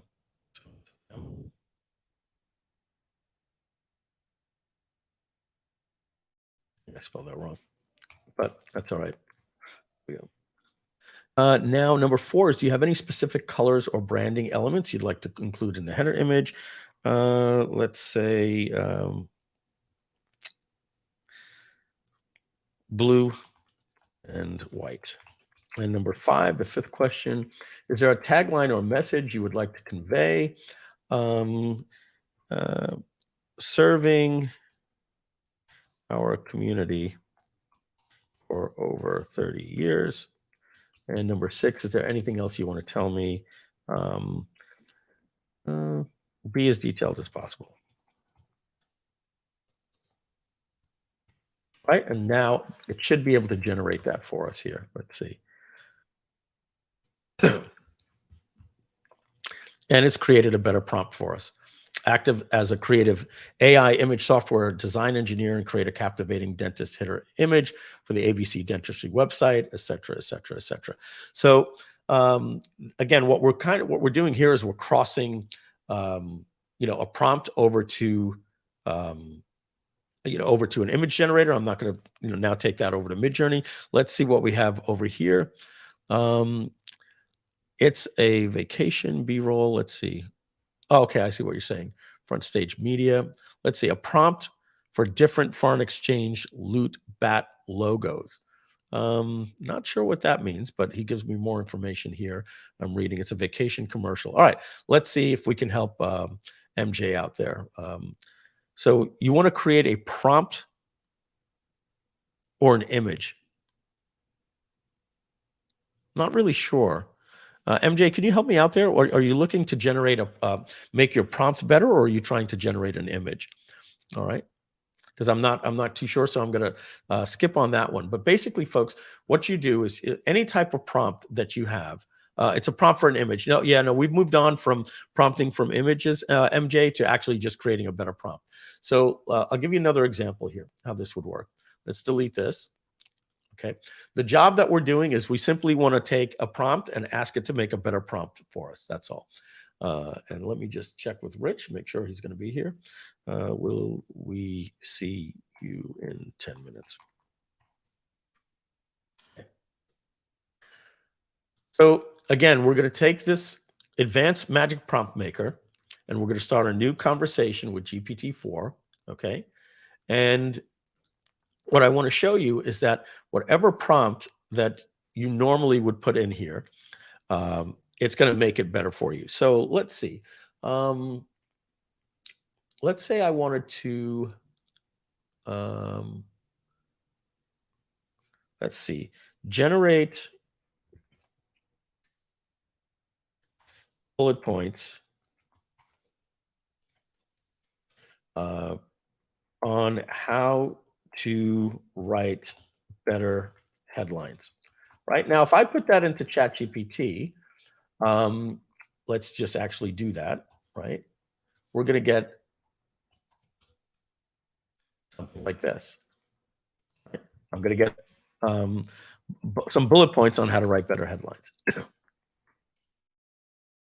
Okay, but if I want to make this prompt a little bit better to get a better output, then what I do is I simply go here like this. One message at a time, of course. So I've got to let this one complete.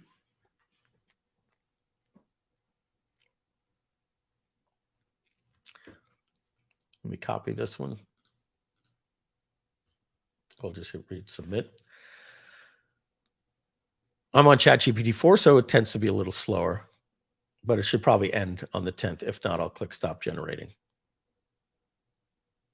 All right. Are we almost done? All right, we're going to end it right there. All right, so that I could use this one, we're going to just hit regenerate, save and submit.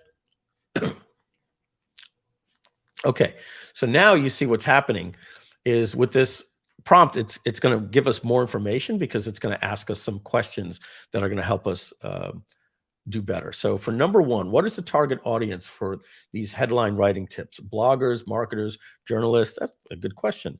Number one, and I'm just going to put my execute command in here so I don't forget that when I'm done.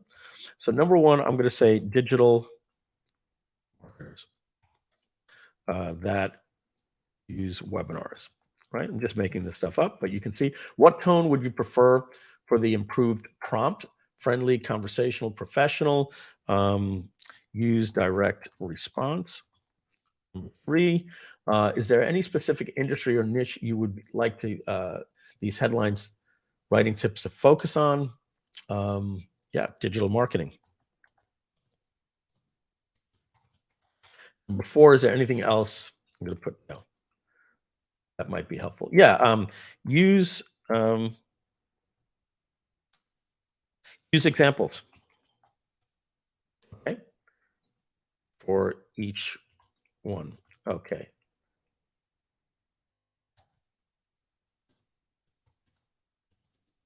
Curious. It's pretty complex. I'm curious if it's going to get all of this. Let's see. So now this was the prompt that we used before.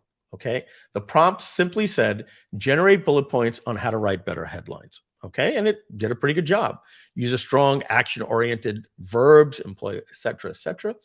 Now here, I'm getting a better prompt. Act as a direct response copywriting expert specializing in webinar promotions for digital marketers. Provide detailed points on how to craft compelling headlines, with each point accompanied by an example specifically tailored for the digital marketing industry. Focus on maximizing audience engagement and conversions in the context of webinars. Now, I noticed it said here, headlines.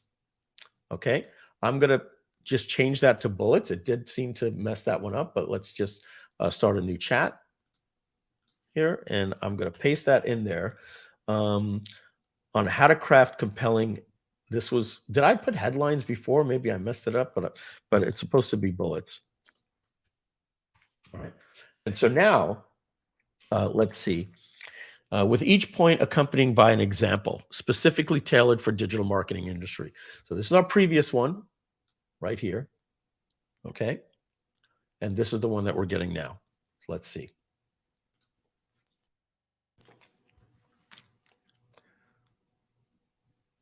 All right. So it says, identify target audiences, pain points, example, discover 3 most common mistakes digital marketers make that are costing them thousands of dollars. And by getting examples, this really gives you good inspiration. Okay. Showcase benefits, not features. When you're doing a bullet point, don't just list the benefits. Talk the features. Talk about what that means, right? So it's saying, learn how proven data-driven marketing strategies can help you. What's the benefit? Help you generate 5 times more leads effortlessly without breaking the bank. Okay. I'm curious what all these flashing, blinking cursors are. Never seen that before. Use power words to create urgency and excitement. And now you're getting examples, et cetera, et cetera. Now I'm going to hit stop generating there as well. But this is really, really good for you to use in your business. Again, we're going to have all of this stuff baked into Groove.ai for you. When you say generate, bullet generator, headline generator, all of this pre-season stuff will be in the back. We're even going to have a magic prompt maker and make your image prompt better. All of these things, you're just going to come in. You're not going to have to use ChatGPT. You'll just find the task, make this image prompt better. You'll type it in. It'll do all of this stuff for you. You won't have to train it. But in the meantime, we wanted to show you how we're using it in our company to make anything better. In fact, I'm going to be doing a new case study on how anything you get from ChatGPT, you can then use a prompt that I'm going to show you that it's a critical prompt that says, I want you to be your own critic. I want you to critique this prompt that you gave me, this output that you gave me, and how we could do better. And it's going to be basically recycling something and having ChatGPT reflect on the output that it gave you and how it could do better, and then apply that. And it's going to take whatever output it gave you, be its own critic, and then make it better on every element there. So that wraps up our better prompt making for ChatGPT. Rich Schefren just popped in. I also see a text I didn't get to see from him before. He said, only if you want to smile. All right, so Rich just showed up in the lobby. We're going to take a quick 3-minute break, and we're going to come back right around 1:30 with our special guest and my good friend, Rich Schefren. We'll be right back. Hey there, it's Mike Filsame's AI avatar. Thanks for tuning in to our Groove-A-Thon. We hope you're enjoying all of the great AI content we're serving up for you. But before we get back to the show, we've got a quick message about Groove.ai. Have you noticed that AI is becoming like streaming platforms? Remember when cutting the cord with cable companies was all the rage? Well, now there are a dozen streaming services, and the cost can add up quickly.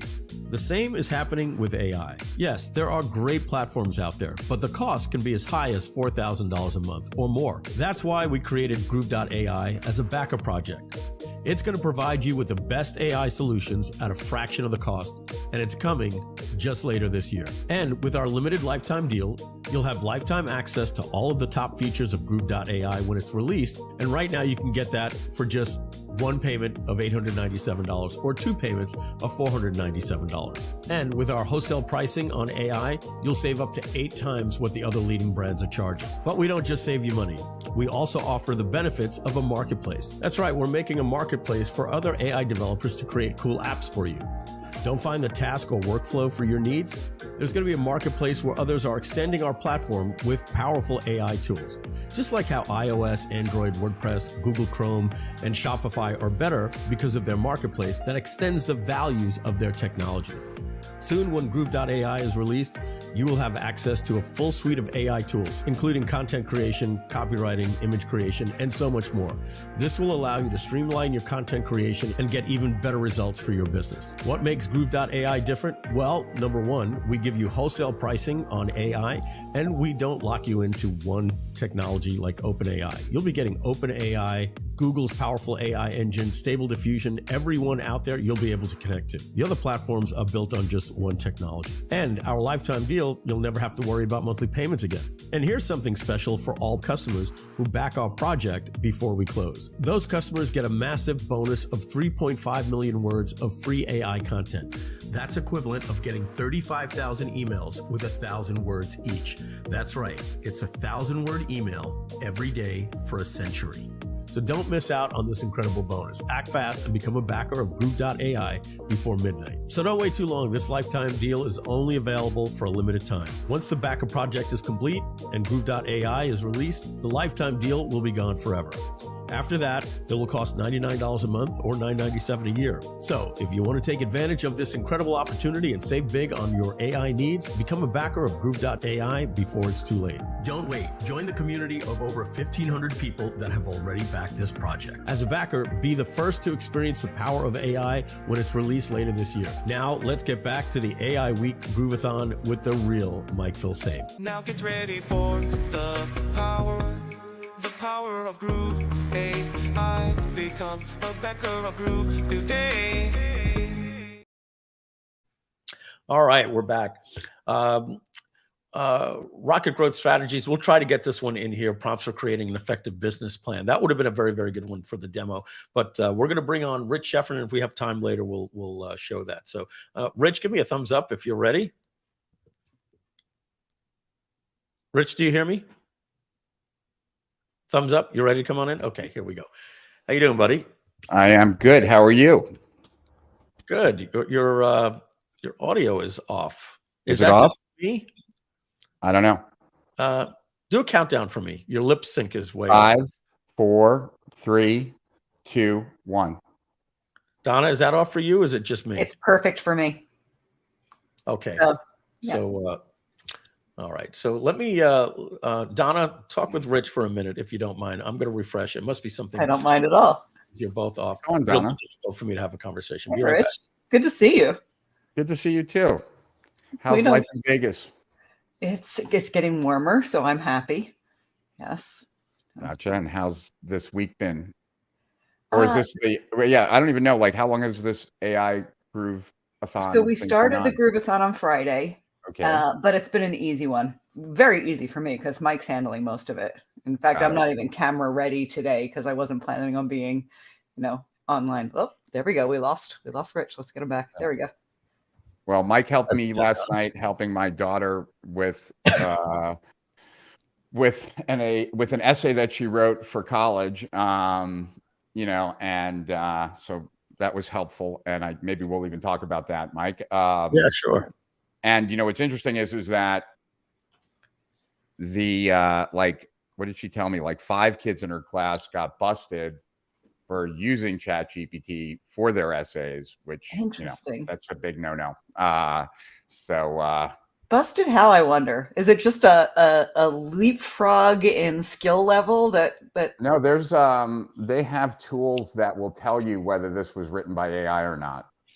Yeah, like, some people are starting to think it's very suspect. People are putting Right. in passages of the Bible I think so too. directly, and it's saying 98% written by AI. So either AI has been around and God's been using it, and Moses and Noah used it back in the day, or I think that personally, and I know something that might make me popular with some people, it's probably, I believe in that more than I believe that actually God dictated it, but who knows?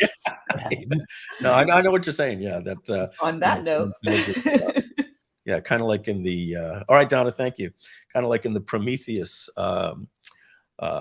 series, we found out that the xenomorphs and all that, were created to be hunted by these special intelligent beings that were going out in panspermia and all these different planets. But so you do believe that there's some intelligent design? You're more likely to believe that, you said? Oh yeah. I believe that there is a higher power. I don't believe the higher power gives a crap about us, just like I don't give a crap about ants. But like, I don't think that like all this. But I'm much more. If I was to like, if I had to pick a thing, I would say that we're a simulation. I think that's the most like how like something comes from nothing is when you flip a switch on, something happens, right? So. But I'm sure people aren't here necessarily to hear at least my theories about the start of the universe.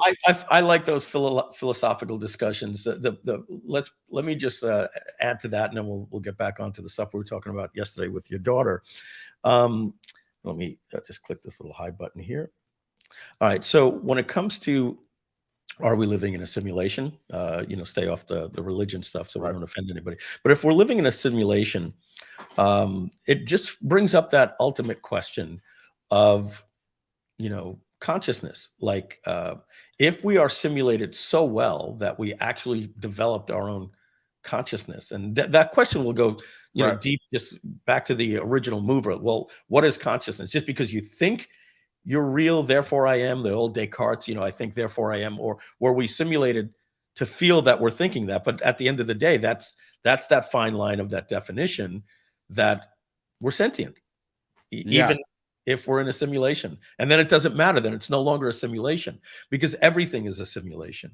The light. Well, I don't know. Like, there's a. So I've studied a lot of the material that is the basis for transformation, right? And so there are these Chilean biologists, Herbert Maturara, I think is the way to pronounce it. I'm really bad with pronunciations. He was a biologist, Chilean, and I think he might have been. He was definitely nominated for a Nobel Prize. He might have won one, but basically, what he proved was that human beings are closed systems. That it's not that we take in reality, right? Like that we are a closed system. Reality doesn't penetrate, right? That like at the end of the day, our biology, like we see reality, right? Like reality comes in, but then we interpret it as we see it, right? Correct. So, correct. That's what I was saying. Yeah. So that like at the end of the day, we're closed systems, and therefore, like whether like the way the world occurs to you is based on what's going on inside you, not what's going on outside you. And it makes for like the idea that potentially consciousness being this thing inside us that is an interpretation machine, making meaning up as we go along, that we can't help, right? We make up meaning all along. We're meaning making machines, as the people from Landmark would say. Yeah. But anyway, yeah. What just to touch on what you're saying, and we'll move on from there. Like the interpretation is there is no such thing as sound. Sound, right? Literally does not exist. What happens is when that happens, it creates a sound wave, which is literally just waves going through the air that vibrate our eardrum, that release an electrical signal to our brain that we've been programmed to interpret, to prevent danger, and then later communication for humans, at least. And it's the same thing with light. Light is literally just these particles / waves, photons, that when they hit our retina, it sends a signal to our brain that we interpret as light. That's why not all animals see the same way that we do. And there's stuff we can't see, infrared, ultraviolet, all those things can be interpreted. So we are literally an interpretation machine. So yeah, I find that interesting, that it makes more of an argument that it's a simulation, and then we're just interpreting in this simulation. There's been something, so you've heard of NPCs in games? They're non-playable characters that will just come up to you in a game and say, hi, but they're not really thinking, right? They're pre-programmed, right? So there's this simulation right now. I'm going to share my screen for it that just came out, and it's AI character simulation game news. I'll just click on the news and we'll see about this. So it's been this really big thing. Here's what, this is it. This is literally it.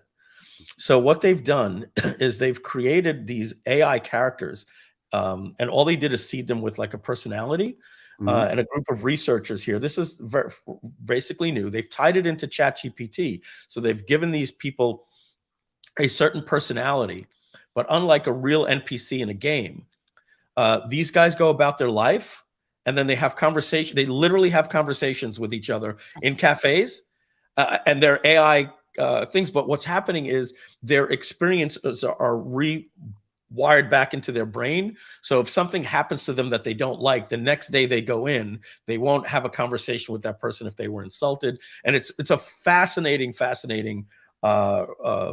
you can get some videos on it. So you just look up, I guess anybody that wants to see this after, Stanford ChatGPT-Powered people, and watch some videos on that on YouTube.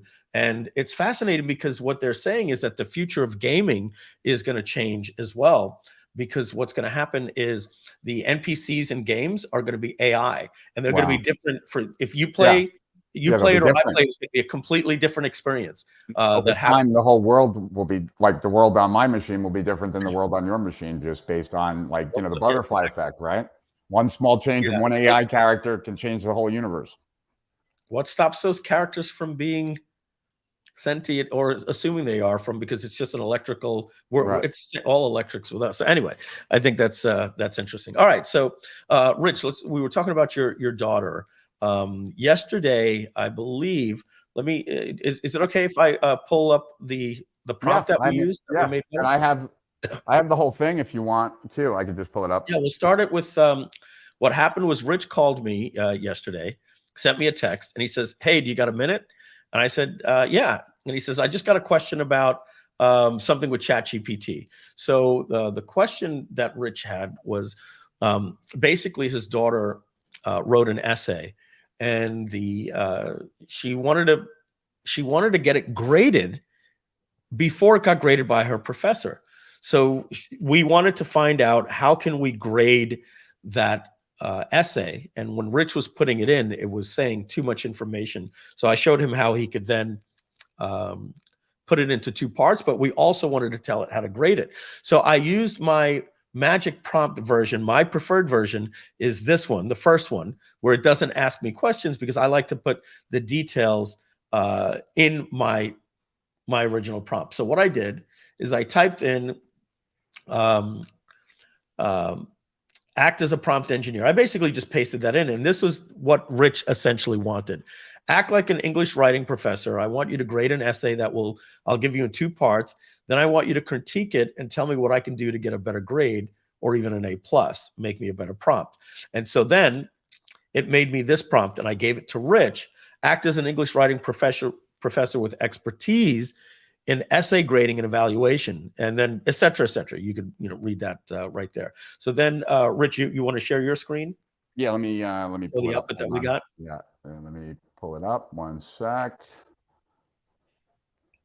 So again, we're showing you some real world capabilities here, and some of you guys sometimes ask me, will I still need ChatGPT? I think it has its real world applications are something I still want to have. When I click copy paste the link, I'm opening it up. Hold on. Let me just. No, she's talking about something previously. Okay. What link, Dominique? If you can give us more details.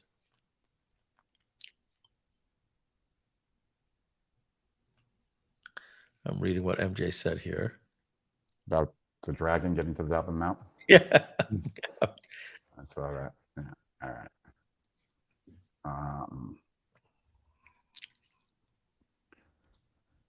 All right. So let me go to share, present. Not sure what link that is. Share screen. Okay. Dominique, we'll have the team try to help you. I'm not sure. I got it. Don't worry. Okay, thank you. Share.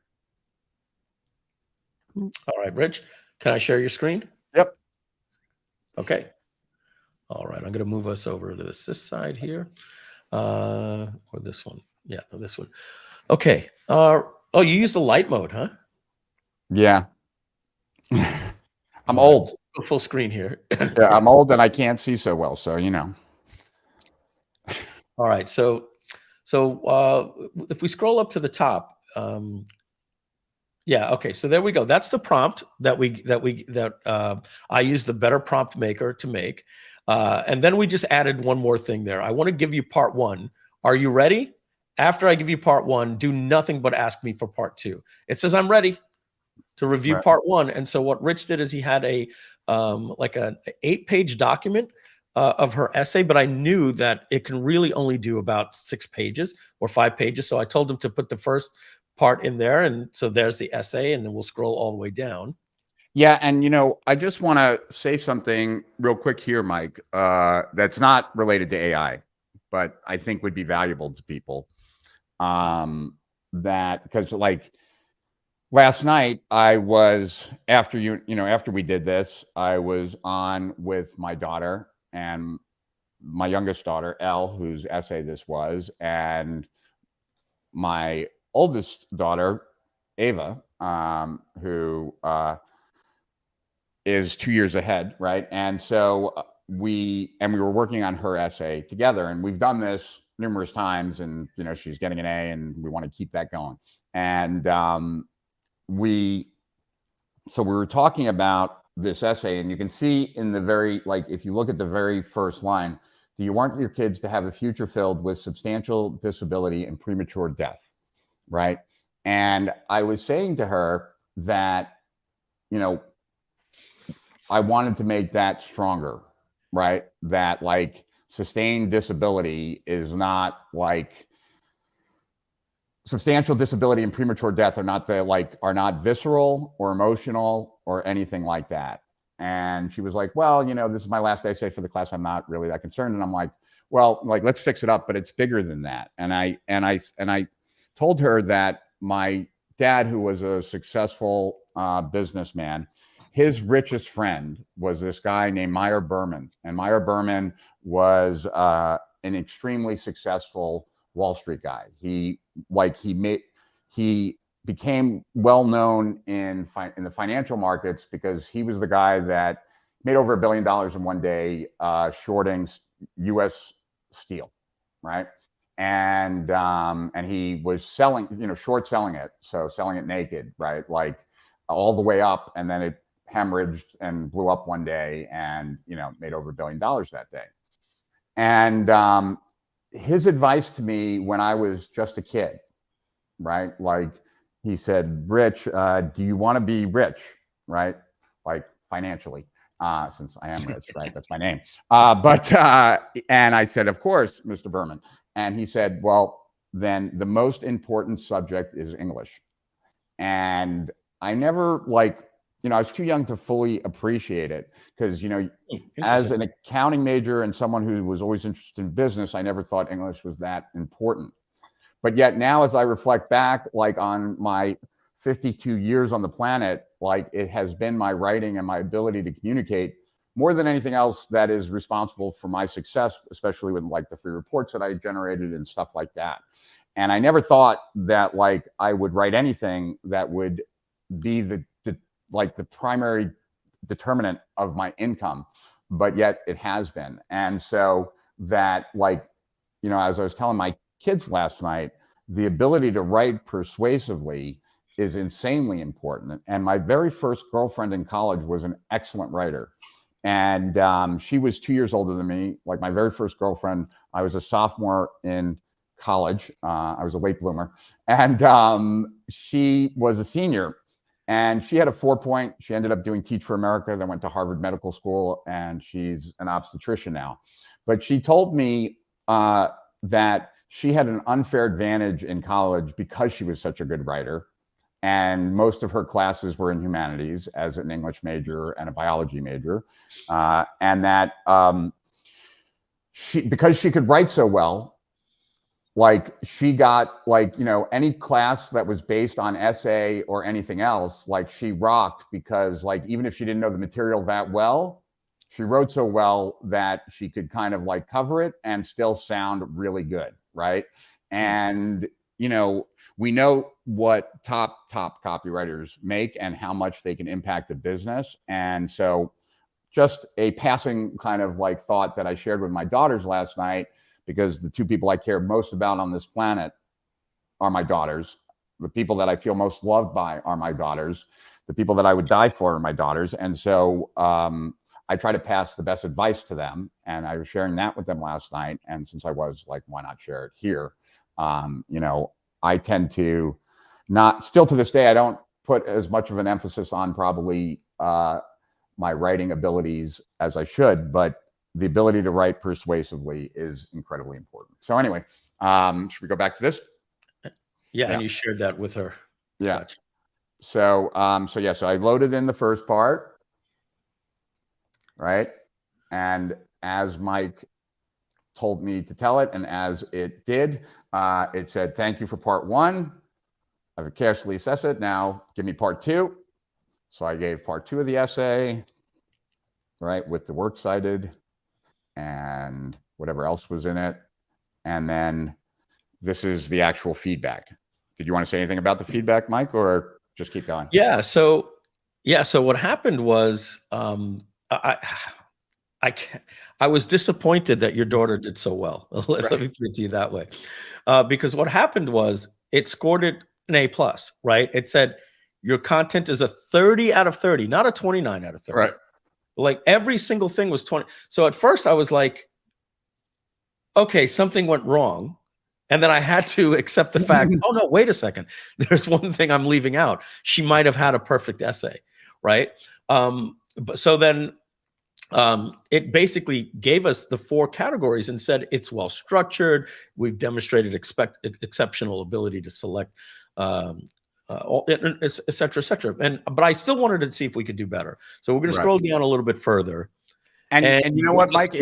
I read the essay afterwards, and it really is a good essay, and it convinced me that we shouldn't allow food companies to advertise to children. But so it was effective. Like the essay actually convinced me, you know, whether it was my daughters or not. But here, so this is wow. So what she wrote actually had an influence on your thought about this up. Yeah. But here's what you told me to put in, or here's what you wrote, right? So there you go. Yeah, I put, unfortunately, my professor does not agree with you, right? He has a lot of great essays as well. He can only pick 3 out of 1,000. He only gave me a B+. So I basically said, if this was a B+, what could we do to be better? I need to get an A+ to get accepted. Please tell me what I can do to improve. Be very specific. Give me step-by-step information and talk about specific sections when you give remarks. And it said, okay, I'm sorry to hear that your professor gave you a B+. Let's work on improving your essay to help you achieve that A+ grade. Here are some specific suggestions for each section, because I didn't want overall advice for her. I wanted to basically say in the intro, in this section, or whatever the case. And it basically, you know, said, hey, you know, here's how we could add just a little more salt and pepper to make this a little bit better. And we wanted to try to do something that would be objective and not subjective. And this is the information that it gave. Yeah, so this was the, and we took it into account as we were working last night to finish the essay, which is, So you had a so she looked at this and she went to around to treat this as a draft and now actually go and improve it a little bit. yeah, and for us, like, or at least, for my daughter, right? Like, we don't necessarily want anything rewritten by ChatGPT because of those things that they have, like monitoring. Better to make sure that everything's clean, right? Like that we're not using it because we don't want her to get in trouble in school, right? So this was really useful and powerful. Yeah. Let me talk about that because I understand what you're saying. Like she doesn't even want to take the chance of having it rewrite something. So I'm not trying to get this has nothing to do with guns. What I'm going to talk about, it has to do with something that happened when there was some gun violence. So I guess we can pull this off the screen now, right? Like, yeah. So this is a topic of discussion. If Donna wants to chime in here as well, I was a little. I had to really reflect on what happened and ask myself, was that really a problem? So there was a tragedy, one of these shootings that happens, right? Mm-hmm. And the school teacher, the principal of the school, to make the other kids feel better, right? He wrote this thing and he used ChatGPT for it. Like somebody reverse engineered it and found that he used ChatGPT, right. And they thought it was so insensitive he was fired. And so that brings up a question: did the person do anything wrong? I don't think so. But here's my point. If I'm writing something mm-hmm. and I'm doing the same exact thing, and Grammarly shows up and says I could have wrote that sentence better, which is certainly my writing is always everything I write. Grammarly is highlighting it like crazy. And so if I were to write that in a Google Doc and I was to right click and fix things with Grammarly, which is AI helping me write things better and say it better, or WordTune or any of those. Or WordTune, is what I see. What I see it as, and I thought it was a shame, but I can understand what people were saying. If the person just said, "Write me an apology," something encouraging to students that happened, and there weren't anything there. But if the person was writing and then basically wrote it out and said, "Rewrite this better and make it more caring," make sure, and then it rewrote it, but it was in the spirit of what that person did, and I don't know if that's the case or if he just had we have no idea. Right. Yeah. I thought it was an interesting thing to see that somebody would have been fired for that. I can see why it makes a great headline, right? It makes a great headline. But yeah. Sounds like academia to me. Yeah. It's like one of the things that you might know this, Mike. I'm pretty sure you do, but I would imagine nobody who's on this stream knows this. I have in my personal life, I have zero privacy. And I have zero privacy because Julianne, who just left, but generally works in my office here. And this building that I work out of is behind my house. And my girlfriend generally is in the house, right on the other side. And my assistant is back and forth between here and and the house, right? Because she puts together all my supplements and does everything else. But she's also tied in to everything of mine. So she has a laptop, she has a desktop here, and she has a laptop at home. Both are logged into Apple as me, which means that every text message I get goes through her. Every email I get goes through her. Every DM through every social media platform goes through her. And so I have zero privacy. I have nothing, right? I can't, if I ever think I want to send a flirty text to someone, that's not happening, because then I got to explain it to her, and she's talking to my girlfriend all the time, and I'd just be in trouble, and I don't want to get in trouble. So I have no privacy, but at the end of the day, a lot of times people get texts from me, and they're not for me. They're really Julianne following up, right? And no one ever complains, even when they know, that it wasn't Rich. It's still, she's talking on my behalf. And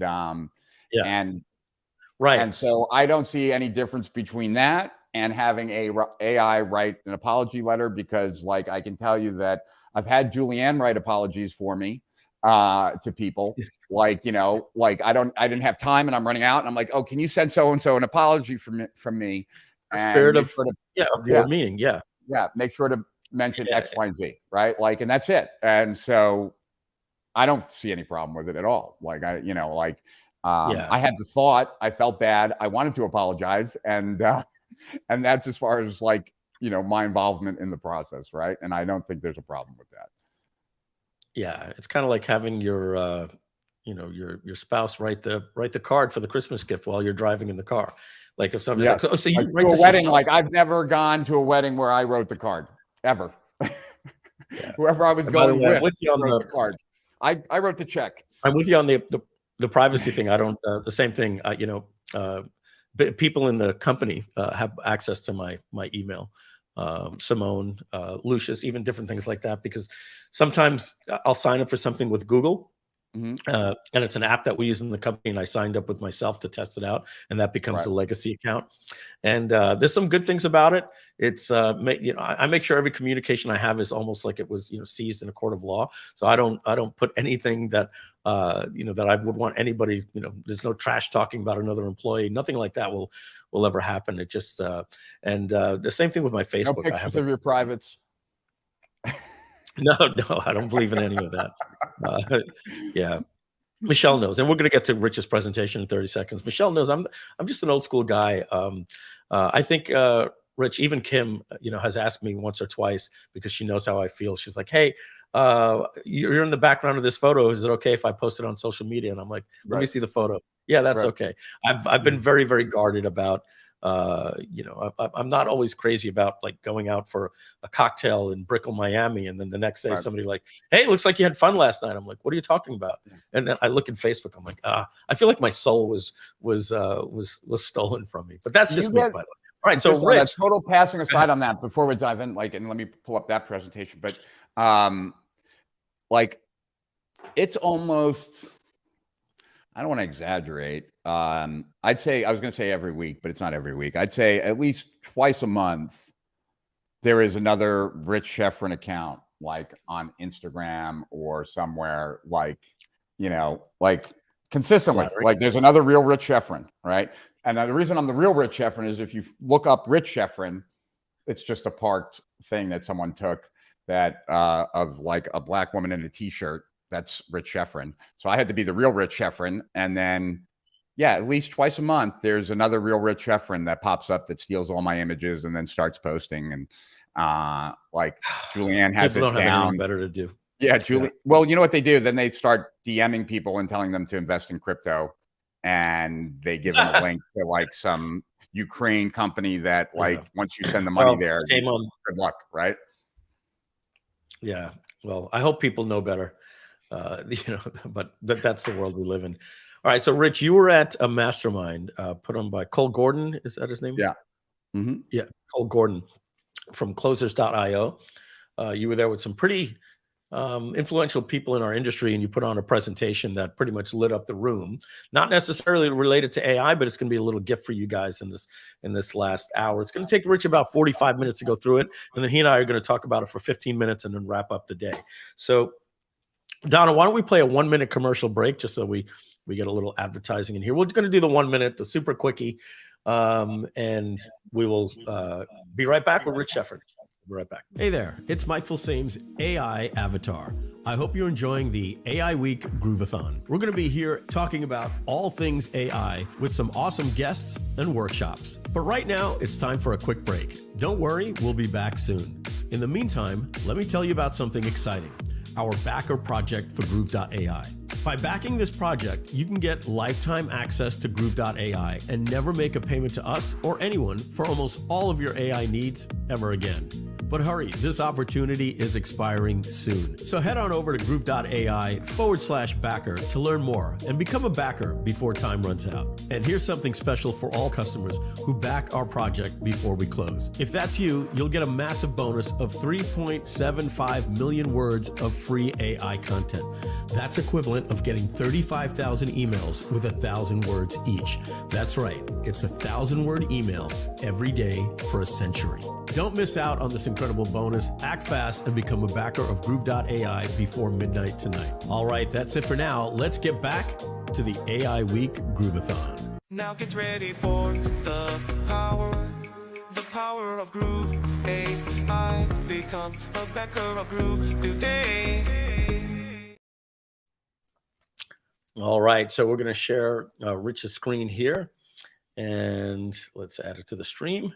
All right, there's his presentation.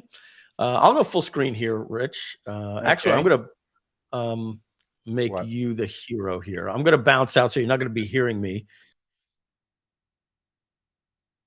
Yeah, you must be exhausted. Sit back, relax, take a break. Cool. I can see the comments, everyone, so definitely don't be shy and say hi. And I guess now that Mike's out and I'm here, I guess we should dive in. So, you know, for those that don't know who Cole Gordon is the guy that owns Closers.io. Closers.io is really the largest of all of the people that help companies have phone rooms and sales closers and setters. And so Cole's business does between $3 and $4 million a month. And his mastermind is one of the top masterminds in the internet marketing world.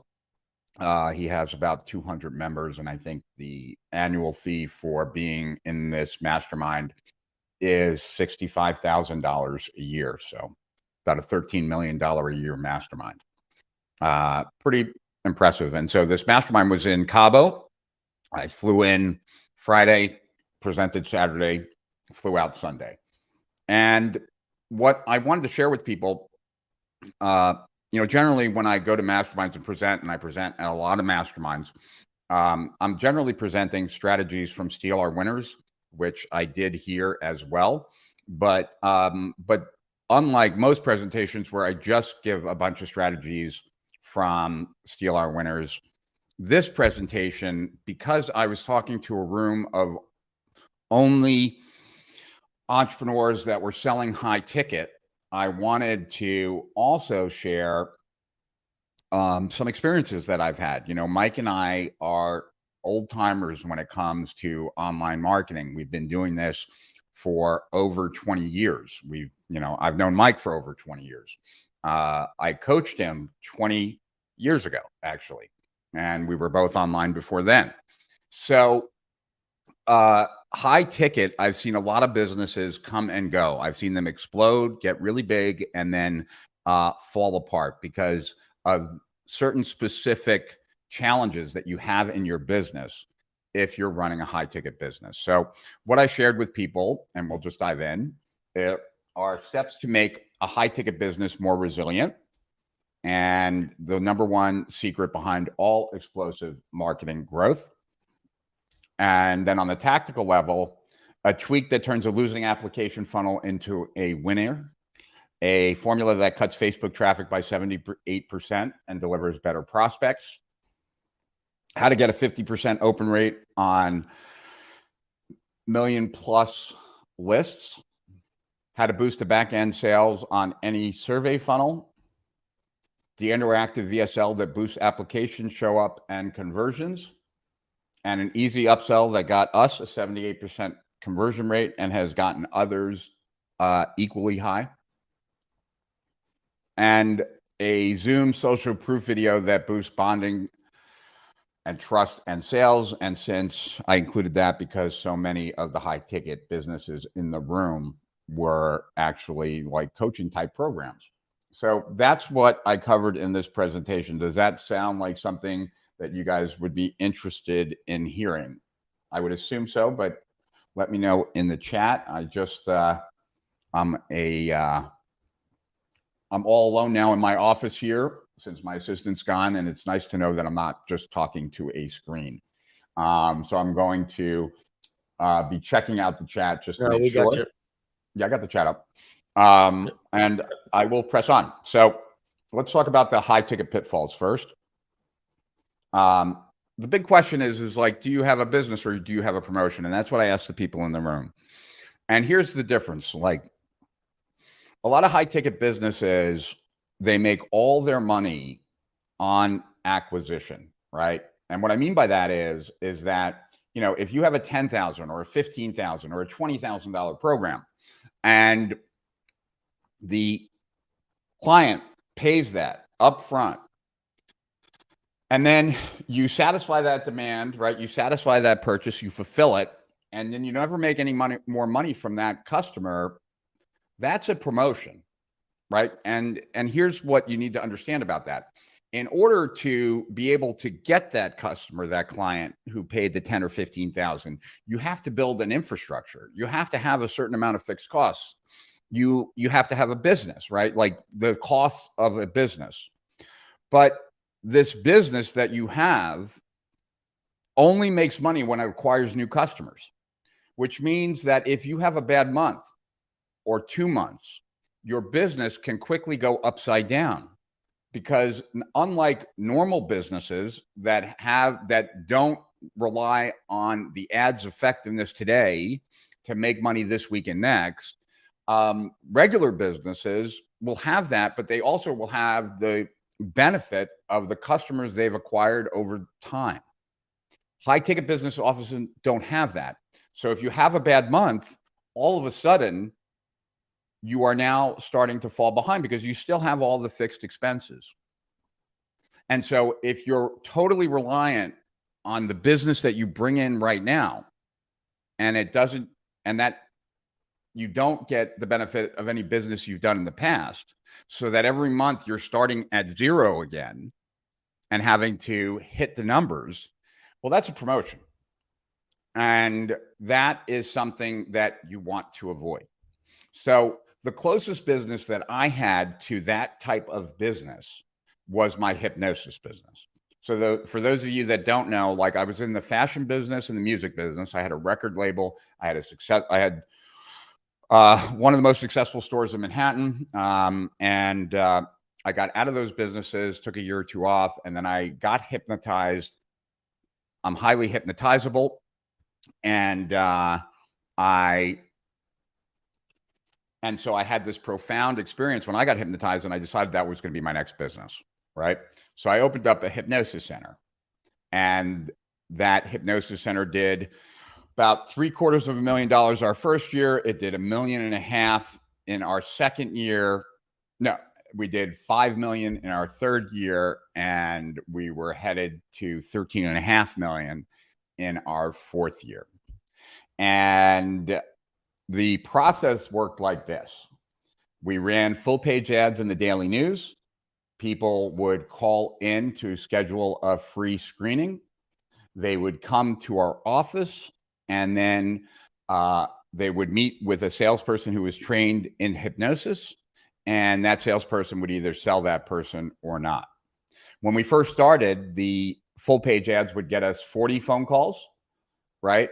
We would book about half of those people into a free screening appointment, of which about 40% of the people that booked an appointment would actually show up. And of those 40% that showed up, we sold about 40%. That's when we started. So 40 calls, about a 40% into a free screening, about a 40% show up rate, and about a 40% closing rate. As we split tested, as we got better at everything that we did, we split tested those full page ads to not get 40 phone calls. We were getting between 400 and 500 phone calls per full page ad, and we ran ads 5 days a week. I hired out of work actors to read our scripts to close people on the free screening, and we got it up to 95%. 95% of the people called, booked a free screening, of which we only got the show up rate which was around 40%. We got it as high as between 55 and 60%. We never got it higher than that. And our salespeople, who were better trained, et cetera, got between a 70 and 80% closing rate. And that's what allowed us to go from $1 million to over 13.5 million in such a short period of time. And we were kicking ass, making lots of money, taking names. I had 60 full-time hypnotists working for me, hence infrastructure, right? But we only made money on acquisition because we sold hypnosis programs, year-long hypnosis programs. The average cost, you got to remember, this is now 25 years ago. The average cost was $3,000. Some were a little higher, some were less, but we only made money on new customers, and then we would work with them over a period of time. So what happened was 9/11. And since my offices, I had 2 in Manhattan, 1 in Brooklyn, 1 in Queens, the ads no longer were effective while 9/11 was going on. I didn't fire people fast enough. And since every business I had been in up until that point had been very successful, I just assumed that I had this magic ability to make business successful.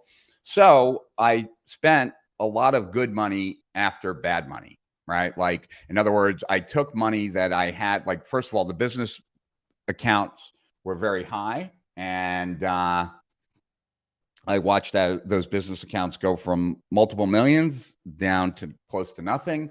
I then had to write personal checks into the business to keep it afloat. And that was my experience. So I spent a lot of good money after bad. And then, so that's the story, right? I sold the pieces off after I had serviced all the clients, and then I got online. And I got online because, one, I didn't want to have as many employees because I had been spending the last year after 9/11 doing my very best to make payroll every 2 weeks, right? And so I have this sign in my office, right? You can see it there, me holding it, and that's in this room. That's where I'm standing right now. Just it's turned around. Here's the sign, just so you can see, like I really do have it. And I keep this here to remind me of the lessons that I learned from this business, because I never want to make those mistakes again.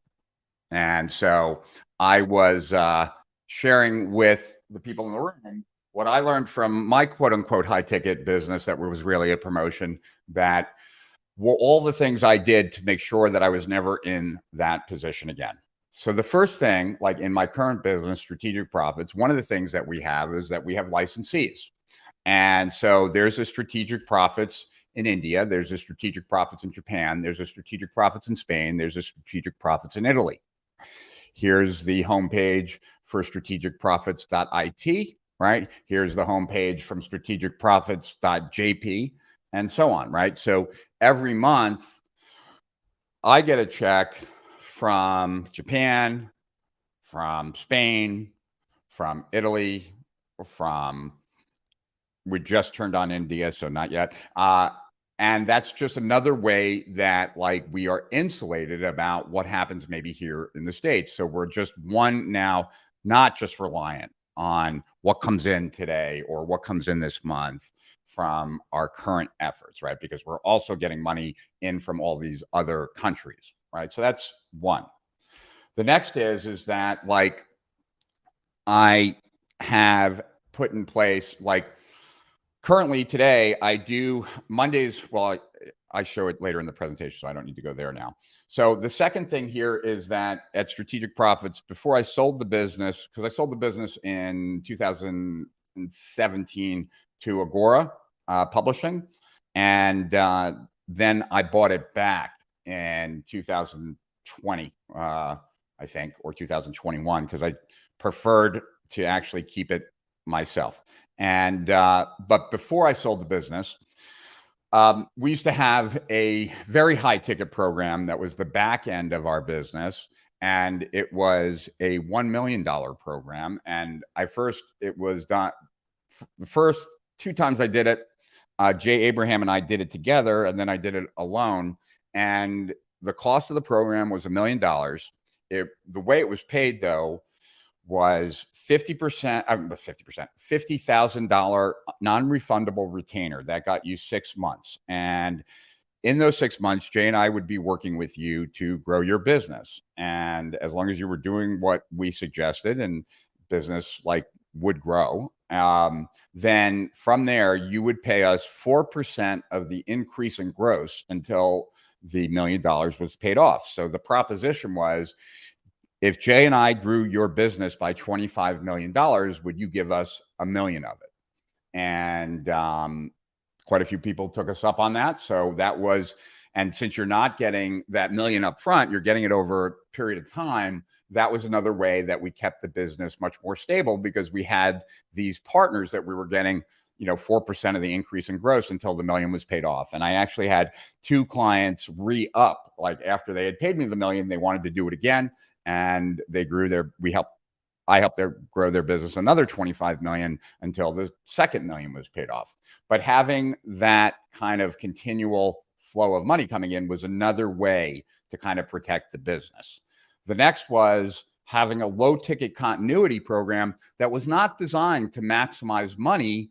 It was designed to actually stay in touch with our customers. So basically, we had a $49 a month program that Todd Brown and I ran, because Todd used to work with me. And for that price of $49 a month, they got 2 training webinars. They got a physical delivery in the mail every month, either a newsletter written by Todd 1 month, and then every other month was a report written by me for my clients. They also got a weekly audio from me, which was from my Q&A calls. We would cut the beginning of the Q&A calls because I would share what was ever on the top of my mind in those calls.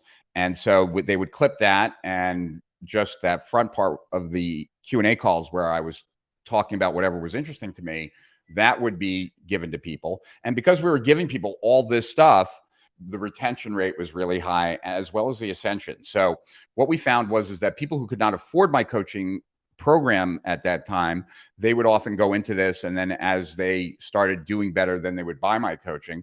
But after my coaching program was done, this would be something that people would continue to subscribe to. And then that mailing list that we were mailing to was where I launched a bunch of high ticket workshops, a bunch of high ticket retreats, a bunch of new programs. I did a mastermind for 1 year with my mentors, because the 3 primary mentors that I've had in my life were Jay Abraham, Mark Ford, one of the founders of Agora, and Clayton Makepeace, one of the best copywriters who's no longer with us.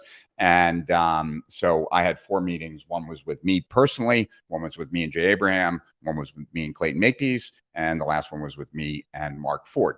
And so all of those things were launched through this continuity programs list. And the point is that, like, we had this another way to generate revenue. We had money coming in, but we also had this other way of generating revenue that wasn't reliant on anything that was currently happening in the business, right? Next is to have, like, for those that know me, know that I've worked for Agora for 20 plus years. I have a $1 billion testimonial from them. And so I've been around Agora for a really long time. And one thing that Agora has done probably better than anyone else is build a multi-guru business. That's what Agora is. And so we did the same: more gurus, more products. We helped launch Justin Brook as the traffic strategist, and Todd Brown. They both have gone on to become well-known gurus in their own right, but for periods of time they were in my business, and I got to benefit from their work. Last, pull out profits. So what I recognized was that it's one thing to have $2 million in your business account and watch it go down to 1.5 million, 1 million, $500,000, $250,000, etc. That's painful. Don't get me wrong, but it's a whole nother thing to have to write your business a check from your personal account. That's a totally different thing than just watching your business account go down. And so what I've done in every business since this experience is no longer get off on the fact that my business account has all this money, right? That doesn't turn me on anymore. In fact, it makes me scared because it's really easy to spend that money.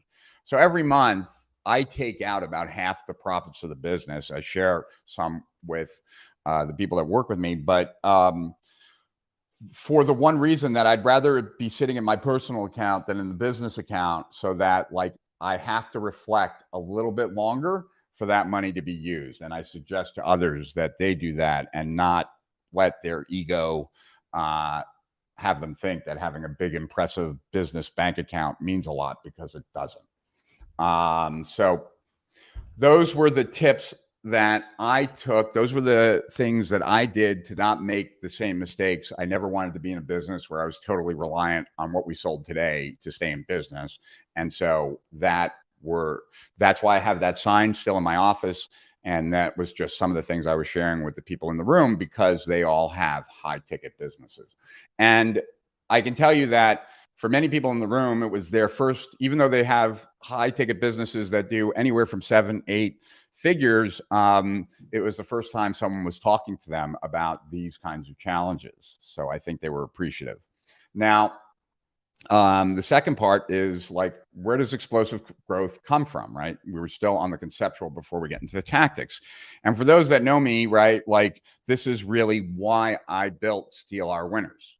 That explosive, like every marketing tactic, every marketing strategy, every marketing platform goes through certain phases. And these phases are consistent. And because of it, the results are consistent. So every marketing strategy, every marketing tactic, etc., the performance of it goes down over time. You know, Mike would tell you that.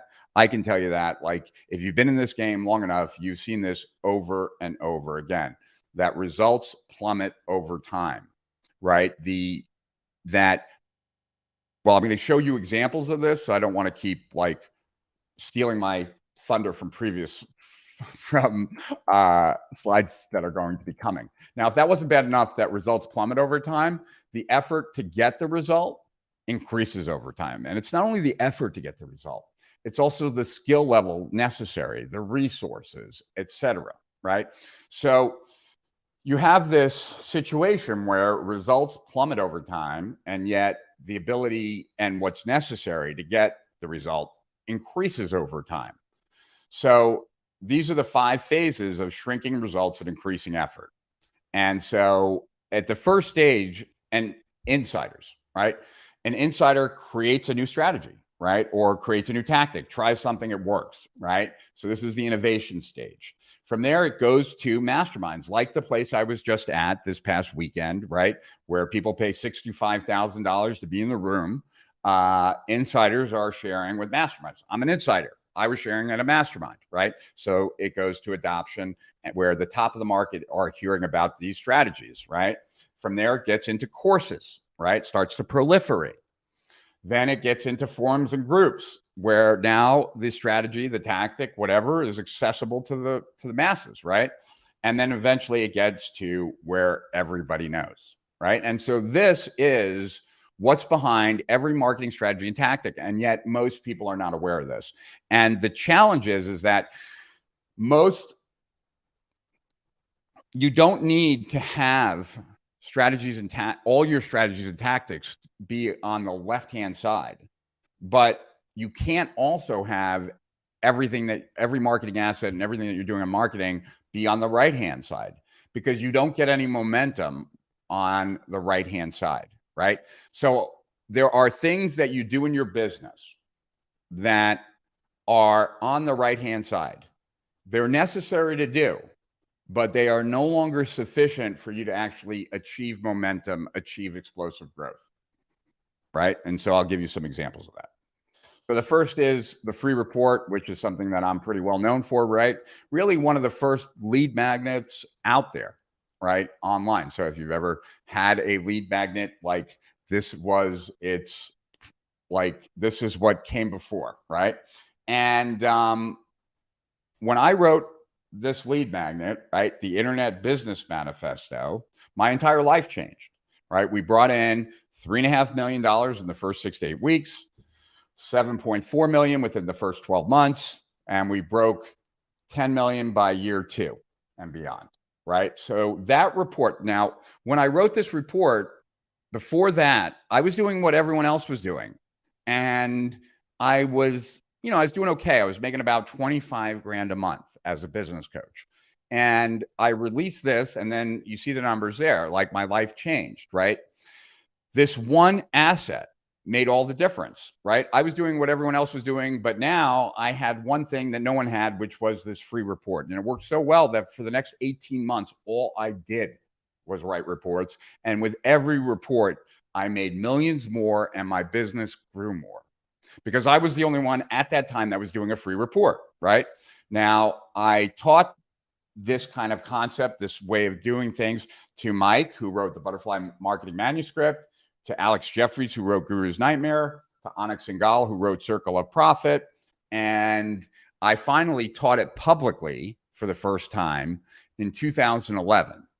So 5 years after I did it, I taught it publicly at a $15,000 workshop. Those people did it and also did well, but they didn't do the millions that I did, right? 5 years earlier, or Mike, or Alex, or Anik, right? So where is the free report today? Well, obviously, right? Like a free report today is where everybody knows. You're not going to write a report, a lead magnet, and expect your business to take off like mine did back 18 years ago, right? 19 years ago. 19 years ago? Or no, I'm sorry, 17 years ago. It just isn't going to happen, right?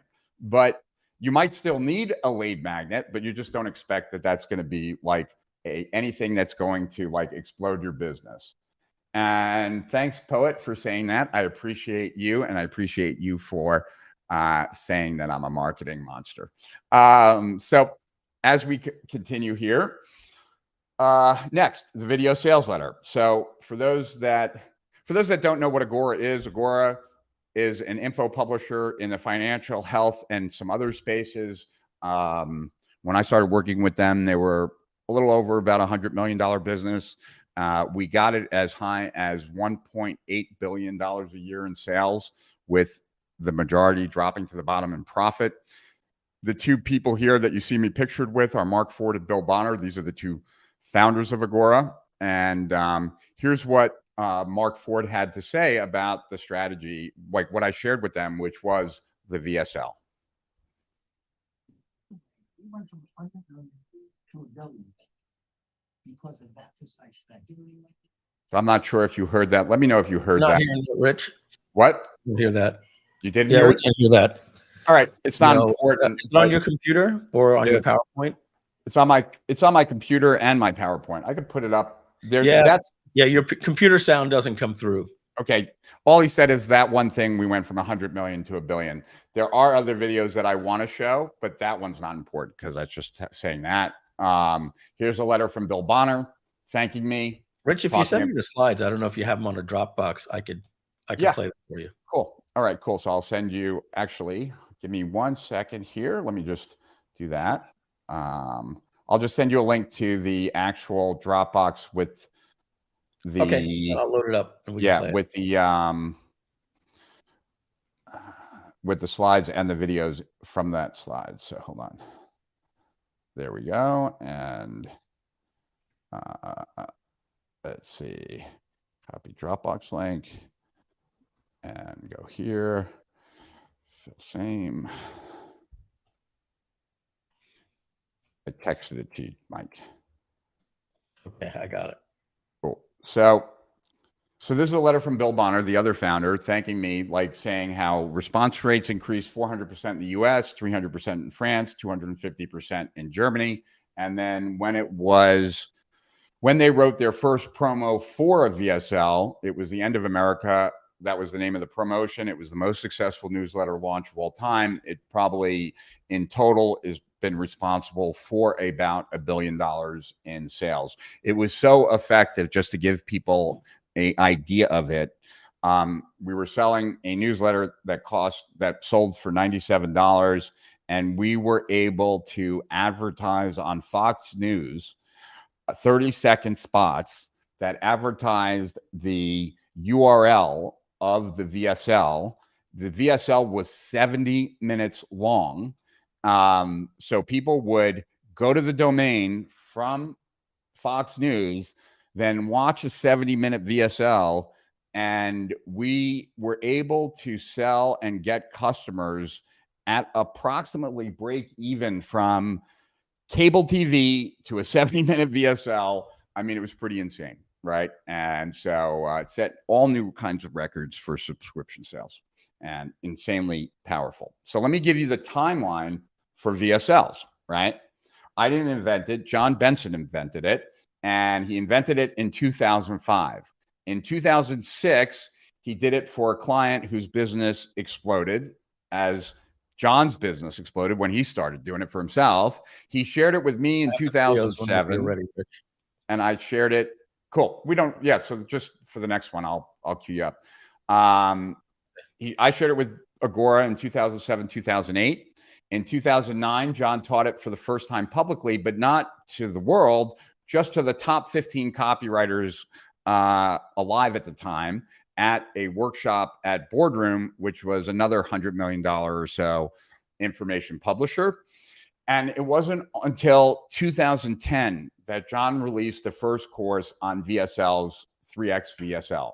So 5 years after he invented it, did he first create a course. Once again, that timeline, right, of like showing it going from insider, right? Like when John shared it with me, as I'm sure he shared it with Mike, like we were insiders learning about this new thing that was boosting response rates. Now, one thing that I want to share with you is that like when I shared it with Agora, right?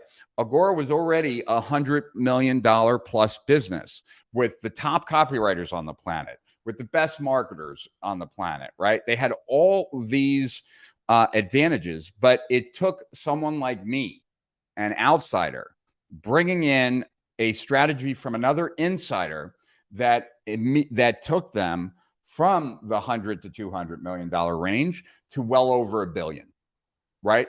Because that's the power of getting a strategy or tactic early in its inception. So where are VSLs today?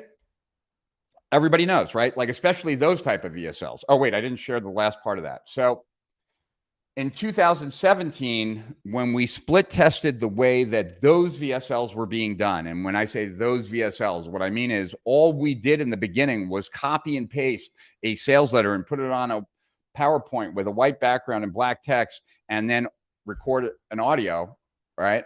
And create the video.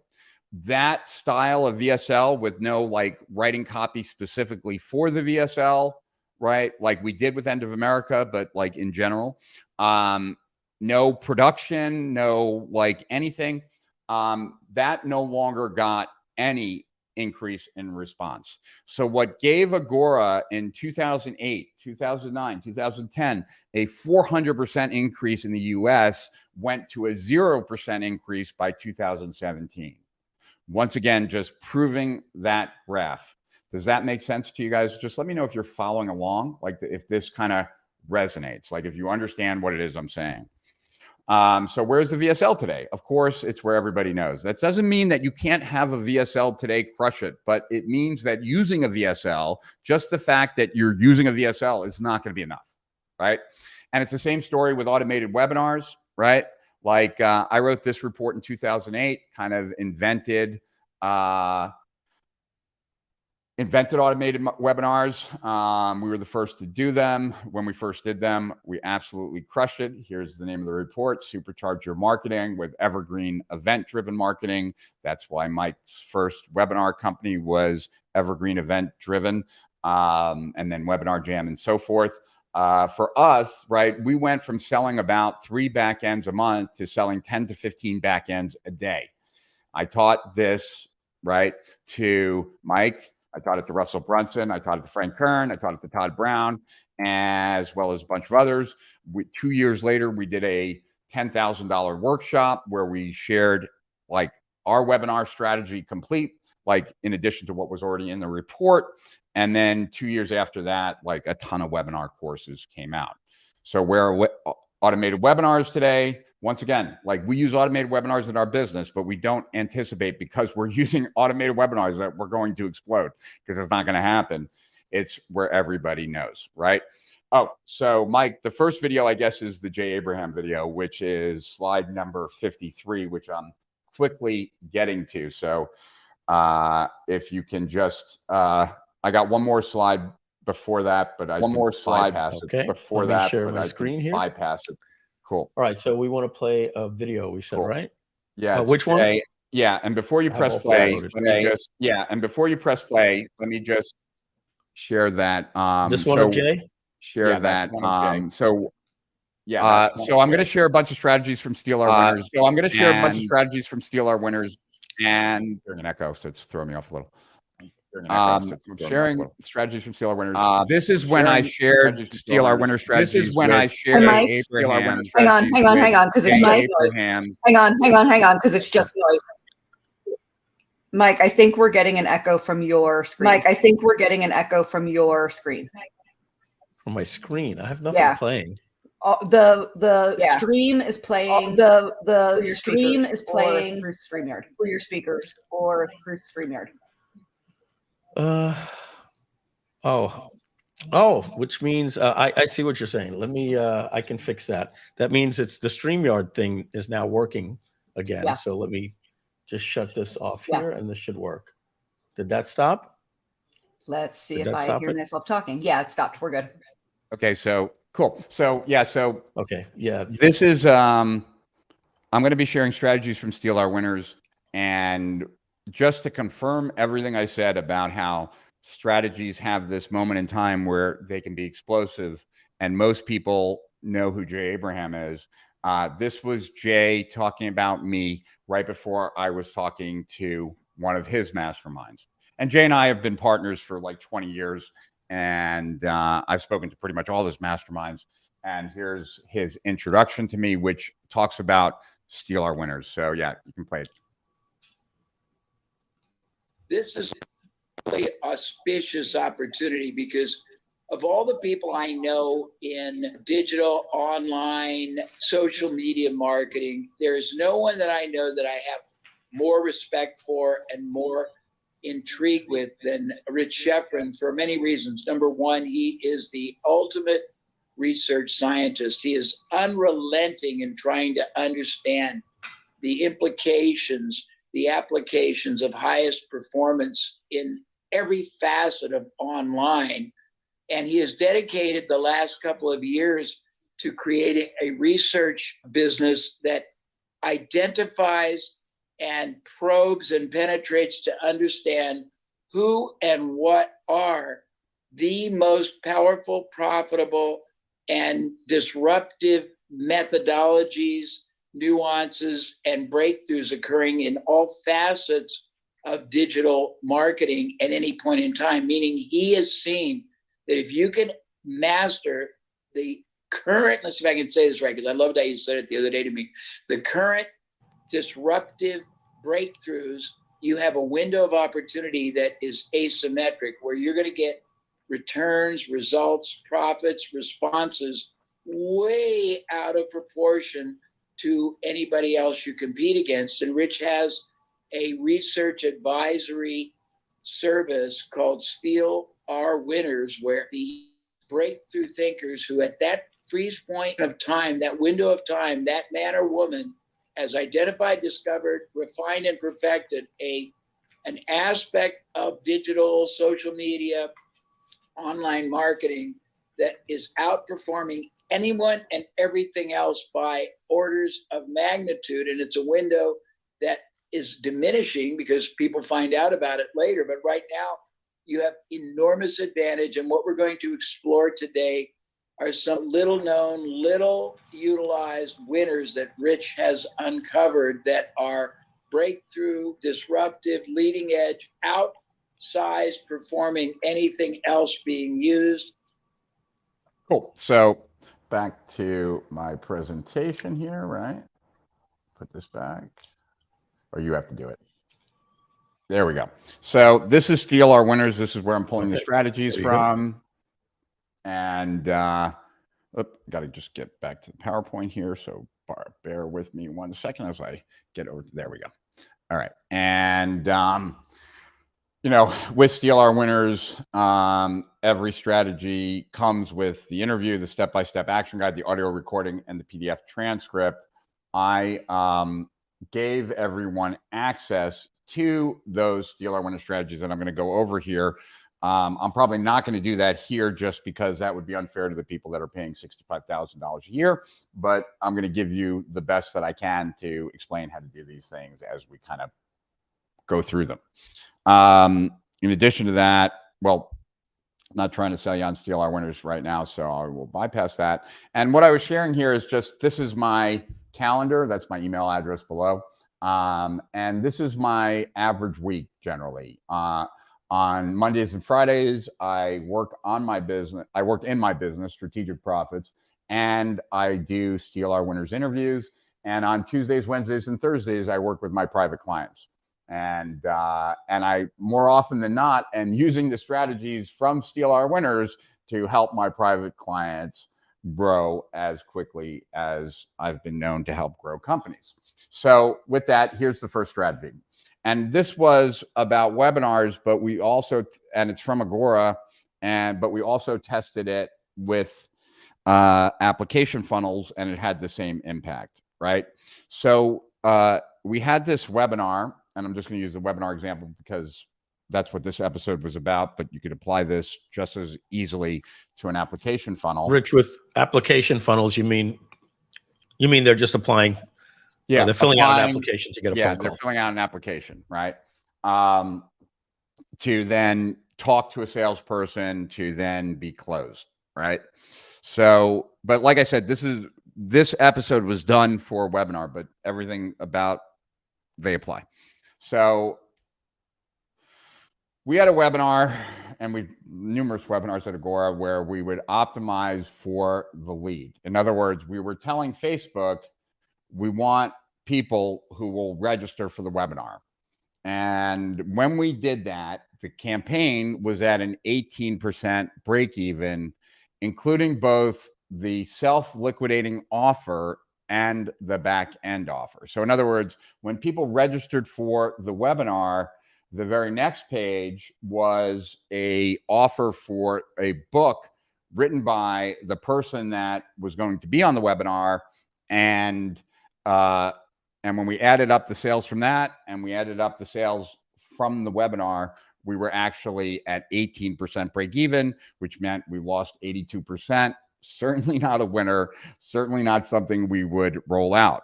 However, when we change what we tell Facebook that we want to optimize for, instead of optimizing for registrations, we optimize for purchases of the self-liquidating offer. The campaign, we paid more per lead, but those leads converted much, much better for both the self-liquidating offer and the actual offer made on the webinar, so much so that it took it from 18% break even to 200% break even. In other words, making 2 to 1 for every dollar spent, just by changing what we were optimizing for. And when we've done that for application funnels, either putting the application before or after the self-liquidating offer, either way, and telling Facebook that we want people who will buy the self-liquidating offer, we got that difference. So just something to know, that one easy way to change a webinar or anything else is if you have something for sale in that funnel, to make it so that that is what you're telling Facebook you want, and that can make all the difference. So that's the first strategy. Second, the magic number formula that reduces Facebook traffic costs by 78%. This is by Jordan Menard, one of the top media buyers out there, and this is what he had to say during this episode.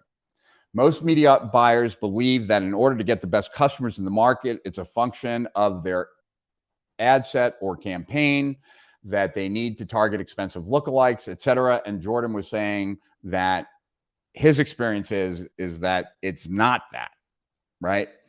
And so he gave us an example to prove what he was talking about. So this was a client of his when he took over the account. They were paying $2.94 per click, and the value of the traffic, right, was $26.50. That was the CPMs, right? $2.94 is what we're paying per click. $26.50 is the value of the audience. Okay. But when you hit certain metrics that within Facebook, everything kind of changes.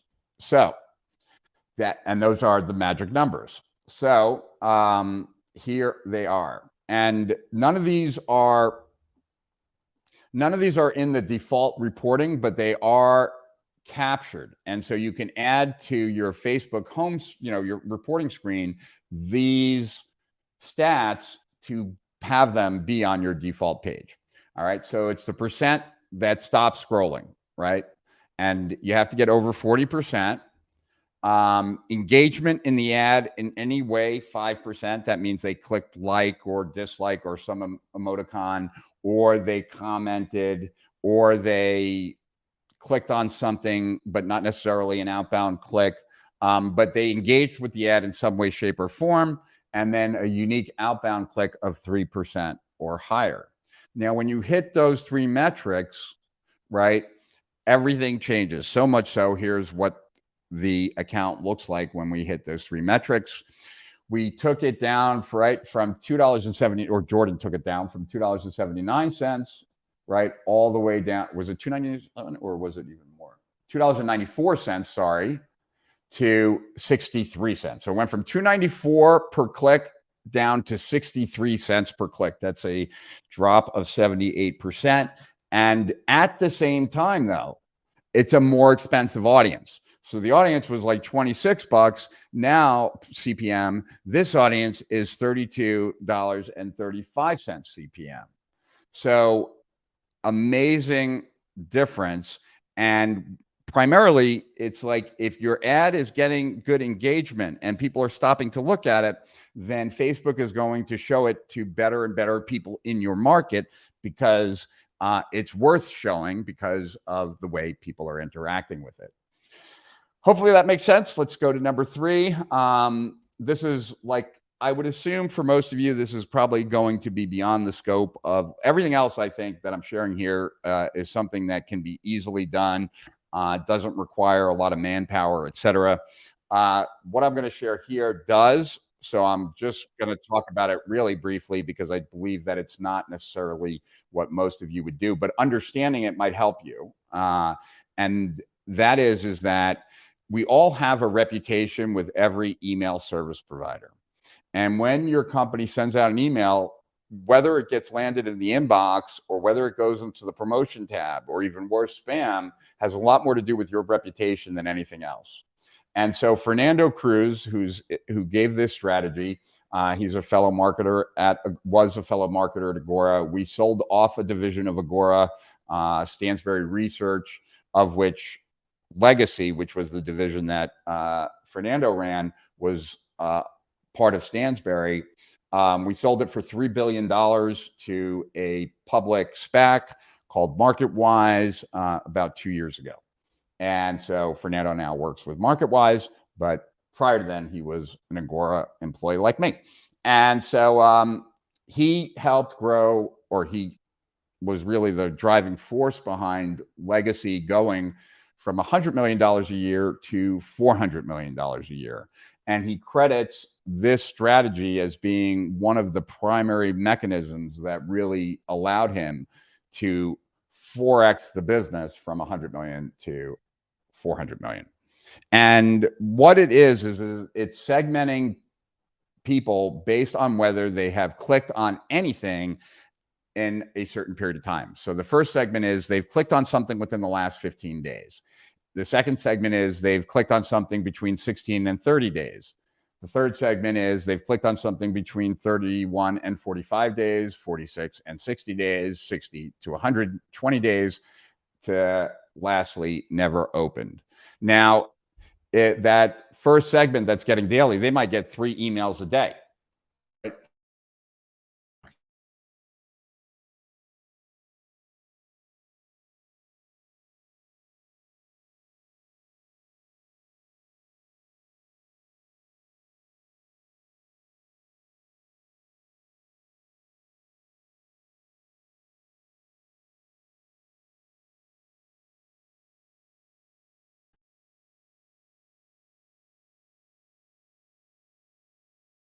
were resetting their reputation, because each day as you mail, your reputation is being adjusted. So each day they would get the emails that go out first are the people that are most likely to open those emails, and so on and so forth. Yeah, I saw that it froze. I hope that you guys are seeing now and are back. If Hey, Rich, I lost all connection, so I had to refresh the stream. So I'm glad you figured it out before me. I think it was StreamYard because I have perfect internet. It happened to you. It happened to me. So it must have been StreamYard. Yeah, I saw it too. So I think, but those are the segments, right? Yeah, if you guys are if you can let us know that you're now not frozen, that would be good. I see that you said that we were frozen. Because I want to make sure that while this strategy, like I said, is beyond the scope of, I think, many people who are watching, the next strategy certainly isn't. And because of that, I want to make sure that you guys are here, not frozen. Cool. All right, so let's go to the next strategy here. And this one is from Walter Birch. Now, Walter Birch, it might not be known to you, but he's an insider, and other insiders do know him. He's a massive lead generation person who works with a lot of Fortune 100 companies, et cetera, to actually, what are you showing us, Mike? Oh, what are we looking at, Mike? Okay. Sorry, Rich. I was adding my screen back because when I had to reboot the room, it kicked out my screen, and then I didn't realize by doing that, it booted you out. So sorry about that. All right. So this one, right? Like, this is really interesting, right? So Walter generates leads for lots of people. He was generating leads for people that are in trouble with the IRS, and while he was generating enough leads for the company, they asked him if he could do anything because they were not converting enough people. Their salespeople were not converting enough of the people when they got them on the phone. And so Walter thought about it and really thought about how, like, most people look at surveys as just a way of getting information as opposed to looking at it as a conversation. And so if you start making the survey more like a conversation, that you could actually open up a lot of loops that need to be closed by talking to a person. And so the way he did that was putting like framing type of content into the survey. So I wanted to show you an example of this, but this boosted the conversion rates of the salespeople by 40%, which is insanely high. And so something that everyone should be paying attention to. All right. So, standard survey here, right? Your answers will help us negotiate with the IRS for you if requested so that you can put your tax worries behind you. Right now, has a personal, financial, or medical hardship caused or contributed to your tax debt? That's a very standard type question as it relates to this field. But look above it, right? Above it, he's just starting to pre-frame stuff. The IRS looks at taxpayers' hardships to make a determination of the taxpayer's reasonable collection potential, right? So he's framing this question with that, right? So that people read that and then they're answering this question. That should make sense. All right. So instead of just saying, do you need to stop or prevent wage garnishment, tax lien, or bank levy, right? Yes or no. It says here, before that, the IRS has virtually unlimited power to garnish wages or levy accounts in an effort to collect taxes owed. Do you need to stop or prevent, right? So now you don't know, because if you owe the IRS a bunch of money and you know now that they have the ability to just go into your bank account and take it, you might need to prevent it, right? So this is once you answer this, you're like, oh, geez, I might need to talk to someone about that, right? Right? So have you been informed of the legal taxpayer relief options that apply to your current situation? Yes or no, right? But if you read above it, right, it's important the IRS relief code is correctly applied so that you can qualify for the best resolution with the IRS. So have you been informed now becomes a much more important question. And if you answer no, you certainly do want to be informed of your options and your current situation, right? So these kinds of changes where it opened up some questions in the mind of the person going through the survey, made them more excited to actually talk to a tax relief specialist, and more likely, once they did, to be sold by that person. So insanely powerful. Okay. Next, this is Matt Bockenstack of copylegends.com, and it's for, what's the best way to describe this? Let me say it this way. Let's say, right, well, I'm going to show you an example of it. So let me explain like what legends.com, and he uses this. And this was something that Matt created for me about an email flow, right? Now, for us, right, we have like a 7-day trial. I think it's a 7-day trial. But we could have, let's say, 21 emails that really steal our winners really well, right? Now, we don't want to send 21 emails over 7 days. We don't want to like be that piggy when it comes to someone's email box. But if someone's highly engaged, we'd love it if they read those 20 emails, right? So how do you do that, right? Well, what you can do is do what Copy Legends does, and that's why I gave you that web address.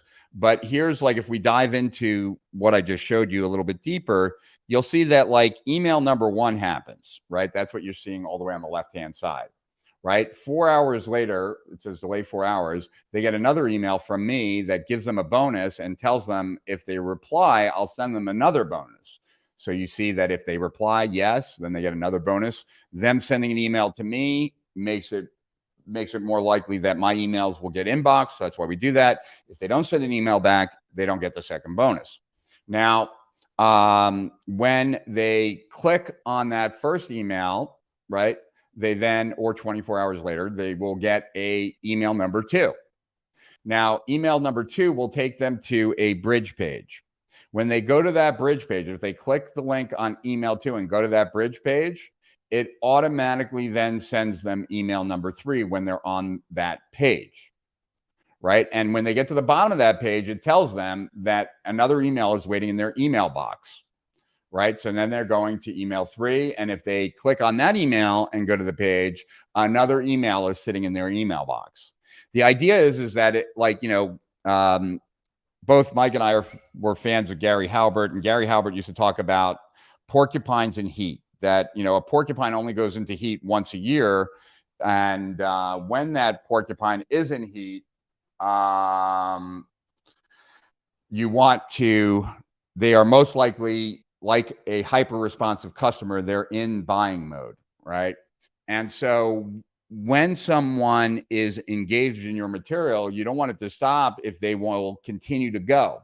And so this is a way, like, for people in the room that sell high ticket, their setter might book an appointment with a closer 3 days out, but they might have 10 messages that would be ideal for someone to read. Well, this is a way that they can get the most engaged people to read those 10 messages before they get on a sales call, which is insanely powerful. So hopefully that makes sense to you guys. Let me know that it does. Just kind of, I'm a glutton. I love to make this as interactive as something like this can be. So just let me know. Next is the interactive VSL. And this is a strategy that Daniel Levis shared with me. He has a marketing coaching program, and so he uses this instead of either a VSL or a webinar that sends to an application, right? It's kind of like choose your own adventure for VSL. This next one is a video. I'm not going to play it. It's not important to play it. This is Jake Paul using this strategy, and it was actually him and another friend of mine, Dennis Yu. They were showing me this. They sent me this video, and I had to pick who I wanted to drink toilet water. And when I picked who I wanted to drink toilet water and I picked Jake, then it was Jake who was drinking toilet water. right? And Jake talks about how this is just a way to get people more engaged in your videos, et cetera, et cetera. Like I said, I'll skip that video because it's just not that critical to this presentation. But these are the two tools that allow you to do this, videoask.com or gotolstoy.com. And here are the benefits. It converts at a higher rate than VSLs and webinars. It increases opt-in rates for sales calls. It collects useful data about prospects beforehand. It piques interest while increasing engagement. It builds more trust and desire than other methods. Thank you, Alan Kay, for giving me the heads up that it's all good. Micro commitments lead to larger commitments, and it increases show-up rates on sales calls, and you'll understand why in a minute. Here's what Daniel had to say. So 3 quotes from him. You are pre-qualifying, pre-educating, pre-selling, getting them to fill out an application, even booking a call on your enrollment calendar. And it's all happening right here. It's all in the same web page. It's a seamless process, no friction between steps. And it's all done soup to nuts, clicks to call in around 15 minutes. You don't have the typical drop off between registering for a webinar, showing up for a webinar, going to a booking page at the end of the webinar, then an application page, and so on, right?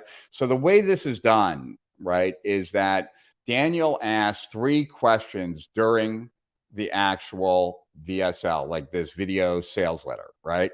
And the questions come up as he's talking, right? So here's the first question as he's talking, right? Are you a B2B or are you B2C, right?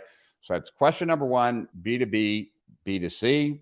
The second question, then he keeps talking, right? And then it's which niche are you most closely aligned with? Health, wealth, or relationships? And then you pick that, right? And he just keeps talking. And what is the current size of your business? 100,000, 100,000 to $1 million, or $1 million to $10 million. And so those are the questions he asked, right? So there's 2 options for question number 1. There's 3 options for question number 2, and there's 3 options for question number 3. If you've taken math, then you know that you can multiply those to figure out how many possibilities there are. So 2 times 3, right, is 6. Times 3 again is 18. So there's 18 possible combinations of answers. And so Daniel has different endings for the video based on your answers. And he ends the video with a case study. And that case study is someone just like you that he's already helped. So if you said you're B2B, you're in the health niche, and right now you're at 100,000, then he's going to tell you about a B2B client of his that was in the health niche that he helped take from 100,000 to $1 million. So someone exactly like you in the same industry, he's helped, right? And no matter what you choose, he's worked with enough people so that he has case studies for each. When someone hears a case study just like them, they are much more inclined to book the appointment, and they're much more inclined to show up for that appointment. And so this was a really clever way to actually kind of be selling and also providing a testimonial that fits them or case study that fits them right away, that kind of gets them pre-sold before they get on the sales call. All right, so the next one is, let me tell you about it, then I'll just load up the video. It's the mystery box upsell. So I've taught this numerous times. I think I was the guy that created it, although who knows, maybe someone beat me to it. I'm not sure. But we had a campaign where I was doing a live, where we had this big live stream, and this was the first upsell, and it, not sure who this guy is. That's funny. Well, nice to meet you, Elizabeth. This upsell is an upsell that anyone can do, right? And it consistently outperforms every other kind of upsell as far as conversion rates. And I think you'll understand why in a second. I know I just took that off because I'm just going to see here if I can load this video here. So 1 second, looking for, oh, I don't have the mystery box. So hold on, just let me, where is the mystery box video? There it is. All right. So let me do this, pull it up. All right, now I'm going to share this so you guys can see this. Present video file. Oh, cool. I can do it right here. So let me just do that. Boom. Sorry, guys. Just one more second. Do this. Crap. Hold on. Boop. No, that's not going to work. Hold on. You're looking to play your presentation or a video? Just a video. I'll pull it up in a second. You know what I'll do? Video won't work. No, I'm going to load in the actual. I'm going to load in the actual thing here. Hold on. I'll just do it this way. Mystery box. Got my tap dance shoes on right now. Okay, there we go. Mystery box. All right. So I loaded that one in. All right. I'll add that. Rich Schefren here.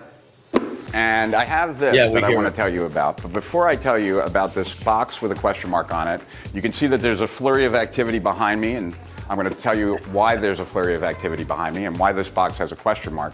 But before I do, I want to talk to you about trust. Who do you really trust in the market? If you trusted, they've disappointed you. If you trusted, they've disappointed you. In fact, trust is being decimated each and every day online as people take advantage of entrepreneurs worldwide. So what I wanted to do is a test. I wanted to see how much you trust me. And I also wanted to condition the habit, you could say, of trusting me going forward. Inside this box, I have something that is easily worth 30 times, if not many more times, what I want to charge you. So I want to charge you $30 for what's in this box. My promise to you is that it's worth at least $1,000. And when you get it, you will not be disappointed. My goal is to reward your trust. My goal is so that when you get this box, you think that trusting me was one of the smartest decisions you ever made. And those that don't take this offer regret that choice from this day forward. That's my goal. That's my intention. I'm telling you right up front. And on top of that, I want to remove all risk. So you get this for 1/30 of what I would charge. And in addition to that, if you don't feel it's worth the price, if you don't feel it's 30 times worth the price, then all you need to do is let customer service know, keep the box, keep the material that's in the box, and we'll still give you a refund. But I'm not worried about that, because the truth is that I know that you're going to love what's inside this box. I know you're going to be ecstatic about what's inside this box, and I'm not going to announce it until the actual live stream. So on February 19th, I'm going to open this box. I'm going to reveal what's inside it. And those of you who took me up on this, who trust me, I can promise you, you're going to be richly rewarded for it. So I will see you on the live stream. Hopefully you're one of the people that trusted. Until then, to higher profits and beyond, Rich Schefren over and out.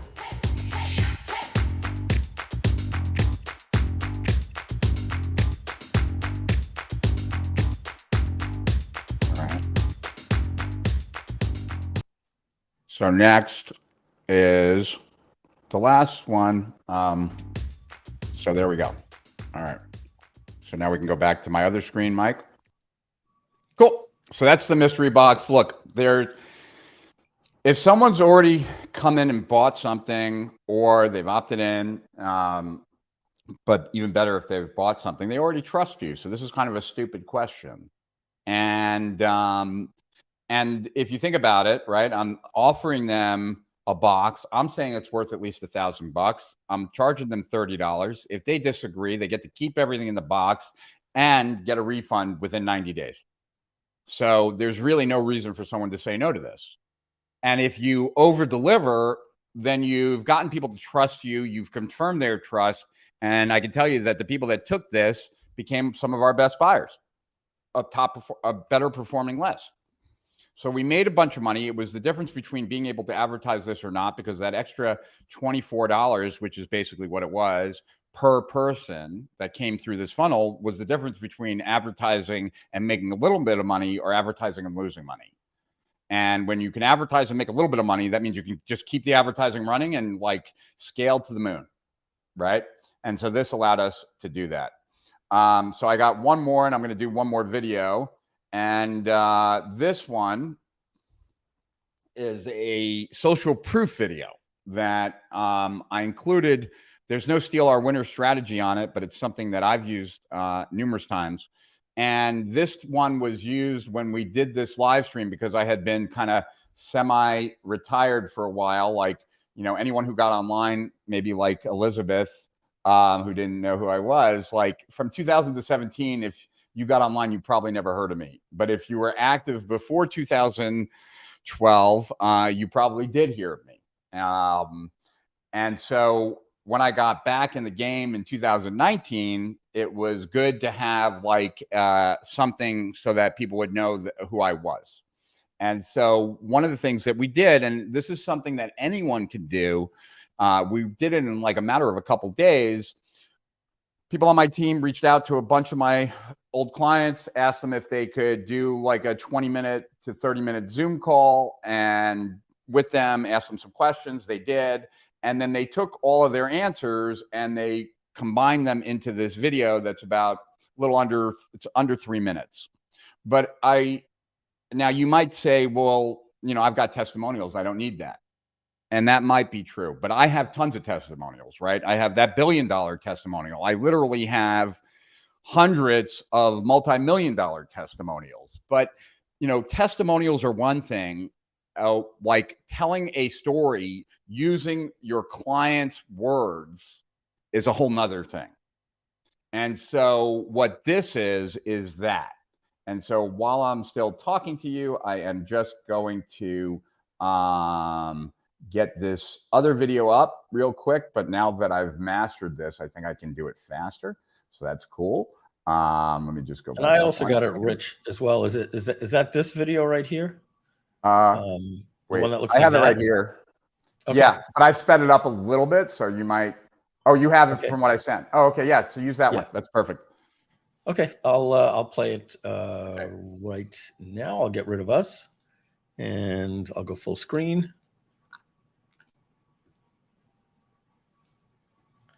And click play. Whoops. What in the world is going on? Play. I was a one-man show, closet warrior, as we say, and Rich gave me the courage to realize that I had a real business. And from there, I was able to go not from just a 7-figure business, but to an 8-figure business within the next 2 years. I went from making a 5-figure income to a 7-figure income. My blog went from 5,000 a month to 15,000 a month, and then 20,000 a month. I believe we went from 1.3 million to 2.4 million within a year. Everybody else was just coming up with the tricks and the hacks. Here was this guy who brought not just practical digital online marketing wisdom, but he brought practical business with him. Everybody I know is like, you need to know Rich. This is the guru's guru. This dude teaches all the people that we're all reading from. You got to go to the guru to the gurus. This guy's the guru to the gurus. When you get inside kind of the inner circles, everybody knows who Rich is. Rich was the first person who really explained online marketing in a way that I really could understand and apply.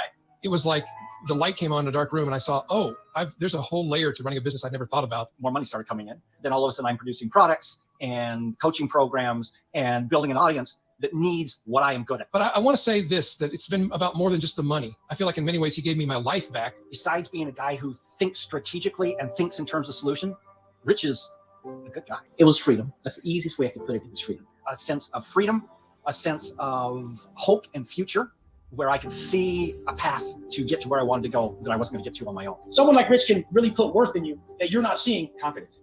You know, in business, so much of our success depends on our own internal confidence. Having the confidence, knowing the fundamentals and understanding how the business moves. He works with people who are having your same problem. So he's able to show me someone like me. It's not just someone talking about hypotheticals. These are tried tactics that he's done year in, year out. I know that anything that comes out from Rich Schefren is going to be top quality. Best coach, best mentor of my life. His main concern is making sure that he's delivering more than he promises in every project that he works on. It had a huge impact on my business, so I'm excited for all the people who benefit from it.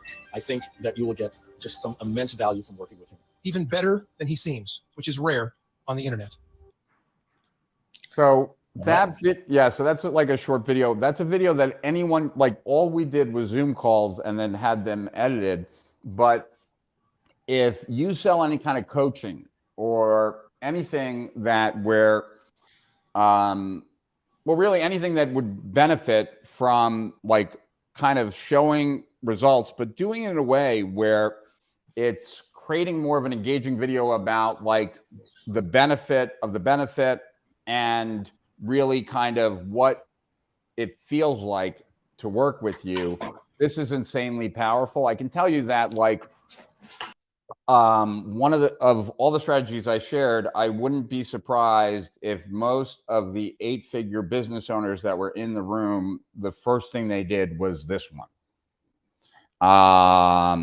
And because you know, getting a prospect to watch something like that, where you're hearing the stories of lots of people all summed up into one and all kind of referencing similar points, can really kind of benefit. So there you go. There were a couple more slides in the presentation, but that's where I start like giving people stuff that I feel like really should stay just for those people, so that Cole doesn't call me tomorrow screaming at me.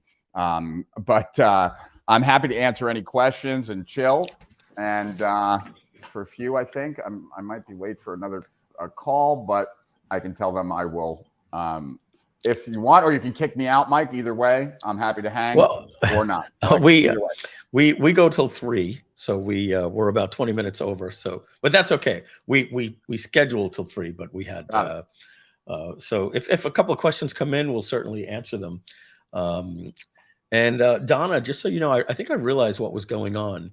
So I'm going to share my screen. The thing is, when I was trying to share my Chrome browser before, and remember you guys were saying you were hearing feedback, and some people were like saying, Mike, it's your, put on earphones. I did have earphones on, as you can see. That's not what it was. I think I realized the problem is that this started working. It shouldn't work. And I was wondering why it used to work. It worked on GoToWebinar. Here's the problem. The stream is in the Chrome browser. And if I have the stream in the Chrome browser and I'm also saying, play this, we're going to get feedback.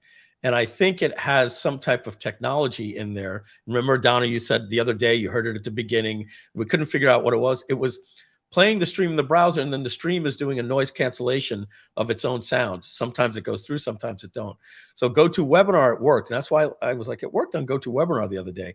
I have to make sure we never do it from here. And if I want to do it, I have to do it through Safari, so that we don't get the live stream's own audio coming back in as feedback. So now I've finally learned that I won't make that mistake when I want to play a YouTube video. So let's see. Did any other questions come in here? No, that's just saying thank you. So I'm going to go back to just Rich and I. We're going to wrap the stream here. Rich, you're all good. We want to thank you for coming in. You could, first of all, great stuff. I can see why you were so excited to share that with me yesterday. Yeah.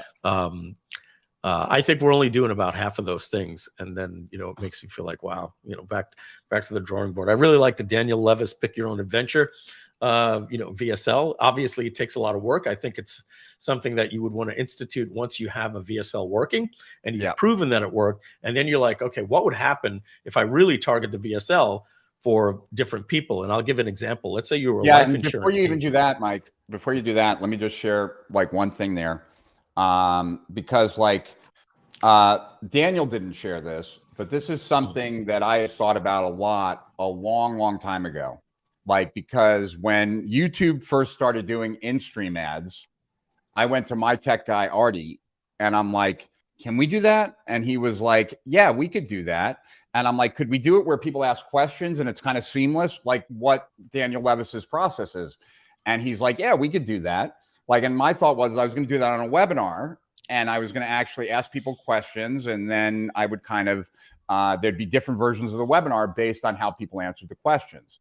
But then very quickly, right, it can become kind of onerous because like there's all these decisions, and now you've got this like complicated thing. I never did this, so I'm just sharing, though, the best of my thoughts as I thought about it, right? And what I figured, and this is how I would do it if I was ever going to do it, even with a VSL, I would first just like Mike said, I would record one that actually works and converts, right? I would then put in some questions, but I wouldn't actually use those questions in the beginning. I would just have people answer the questions, right? And then based on how the answers laid up to conversion rates, I would then like look at, okay, people who answered this way, that way, and that, those are the people that are converting best. Let me optimize that first, right? So that you're only working at one path at a time, but you're working with the people that are most likely to convert. Then go to the next one, right? So instead of trying to redesign the whole thing at one time, right? First put in the question, see if that even changes anything. Like, does like the different way that people are answering these questions change the response rate whatsoever? If it does, whichever response is the highest, you target that group first. and then you would refine their process and go to the next and go to the next. Like I said, never tested it, but like I did think about it a lot, and because I didn't want to create 18 different paths, and then find out like there's only 2 paths that mattered, and everything else was just a lot of legwork. So that's how I did it. But back to you. Yeah. I was going to give an example. Like if you were, let's say you had a product that was talking about investing, just to completely bifurcate 2 different types of paths in that funnel. The obvious ones would be, well, what if you're talking to somebody that's 55 years old and they're wondering, are they too old to get life insurance and start investing?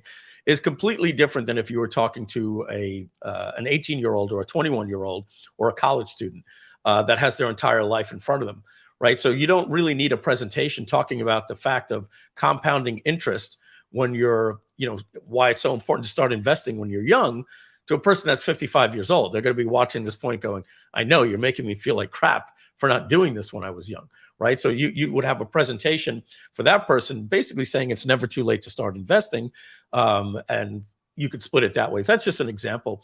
We actually did that, Rich, with the digital marketing revolution with Bucket.io. We had a slightly, let's say this is the length of the webinar right here. We had a slightly different intro depending on the type of marketer or person that you said you were at the beginning. And we basically gave you a personality test. And we asked you these different questions about your marketing. Do you prefer this? Like, do you prefer to be in the background? Or you prefer to, or you like to be on video? And basically we came up with 5 different things. One was the influencer, one was the affiliate marketer, one was the e-commerce person, one was the coach and consultant, one was the software developer. And then once they chose that, the guts of the webinar was all the same, but we had just a 5-minute intro that spoke to that person and said, as you know, if you're a person that doesn't like to be on camera, and then the rest of the presentation was all the same. It worked pretty well. Very cool. Dig it. All right, Rich. Thank you very much. We're going to let you go. I'll hit you up later, Rich. You're looking good as usual. Donnie's coming over this weekend to watch some fights. You're more than welcome to come if you want. So just hit me up. Let me know. Saturday, I'll be there. All right, cool, man. Thanks. Say goodbye to Rich, everybody. Bye, Thanks. everyone. Bye-bye. Take care. All right. Okay, everybody. So we actually went about 25 minutes or a half hour over today. And we had a little bit of, like I said, Rich shared this with me yesterday, and it wasn't AI, but it was just some fascinating stuff. And I'm like, look, we're all marketers. It's, we're doing this 3 hours a day over 4 days. So we're doing 12 hours. So to get a nice hour just to talk about business and strategy, I figured you guys would appreciate that as the closeout for today's show. Tomorrow we have Amanda Vander Gulik will be on. She's going to be doing an incredible strategy on how you can come up with the best topics for YouTube videos, and then outlines, and then help you to create the actual video all the way down to the thumbnail. It's going to be a really exciting live stream again. Tomorrow we're going to be starting at 12, ending at 3. Amanda will be coming on around 1 p.m. And so that's it. We're going to wrap up today. So remember, if you're not a member yet of Groove.ai, you can go to Groove.ai/backer, okay? Or just go to Groove.ai, and that will direct you right to the page. You can click right here. You can get started today for just one payment of $897, 2 payments of $497. If you want to become a backer at a more affordable payment plan, click right here where it says looking for happy hour. Go ahead, do it. It's easy. $250 gets you started today. And then just 3 payments of $250 after you make your payment today. You'll get access to the Facebook group where we're going to constantly be talking on live stream. And you will also be able to become an owner, a lifetime owner of the Groove.ai platform. To learn more about that, go to Groove.ai. There's an actual video right here that's a 10-minute commercial, which you've probably seen throughout the live stream. And of course, if you really want to know more, watch the entire replay of the webinar where we went over everything. There's timestamps that will tell you every single thing that's going on there. And so that's it. We're not going to torture you here with a 10-minute commercial. You can find that at Groove.ai. We're going to leave here with a 1-minute commercial on Groove.ai, and we'll see you tomorrow from 12 a.m. to 3 p.m. Eastern Time. Bye-bye, everyone. Hey there, it's Mike Filsame's AI Avatar. I hope you're enjoying the AI Week Groove-A-Thon. We're going to be here talking about all things AI with some awesome guests and workshops. But right now, it's time for a quick break. Don't worry, we'll be back soon. In the meantime, let me tell you about something exciting, our backer project for Groove.ai. By backing this project, you can get lifetime access to Groove.ai and never make a payment to us or anyone for almost all of your AI needs ever again. But hurry, this opportunity is expiring soon. So head on over to Groove.ai/backer to learn more and become a backer before time runs out. And here's something special for all customers who back our project before we close. If that's you, you'll get a massive bonus of 3.75 million words of free AI content. That's equivalent of getting 35,000 emails with 1,000 words each. That's right, it's 1,000-word email every day for a century. Don't miss out on this incredible bonus. Act fast and become a backer of Groove.ai before midnight tonight. All right, that's it for now. Let's get back to the AI Week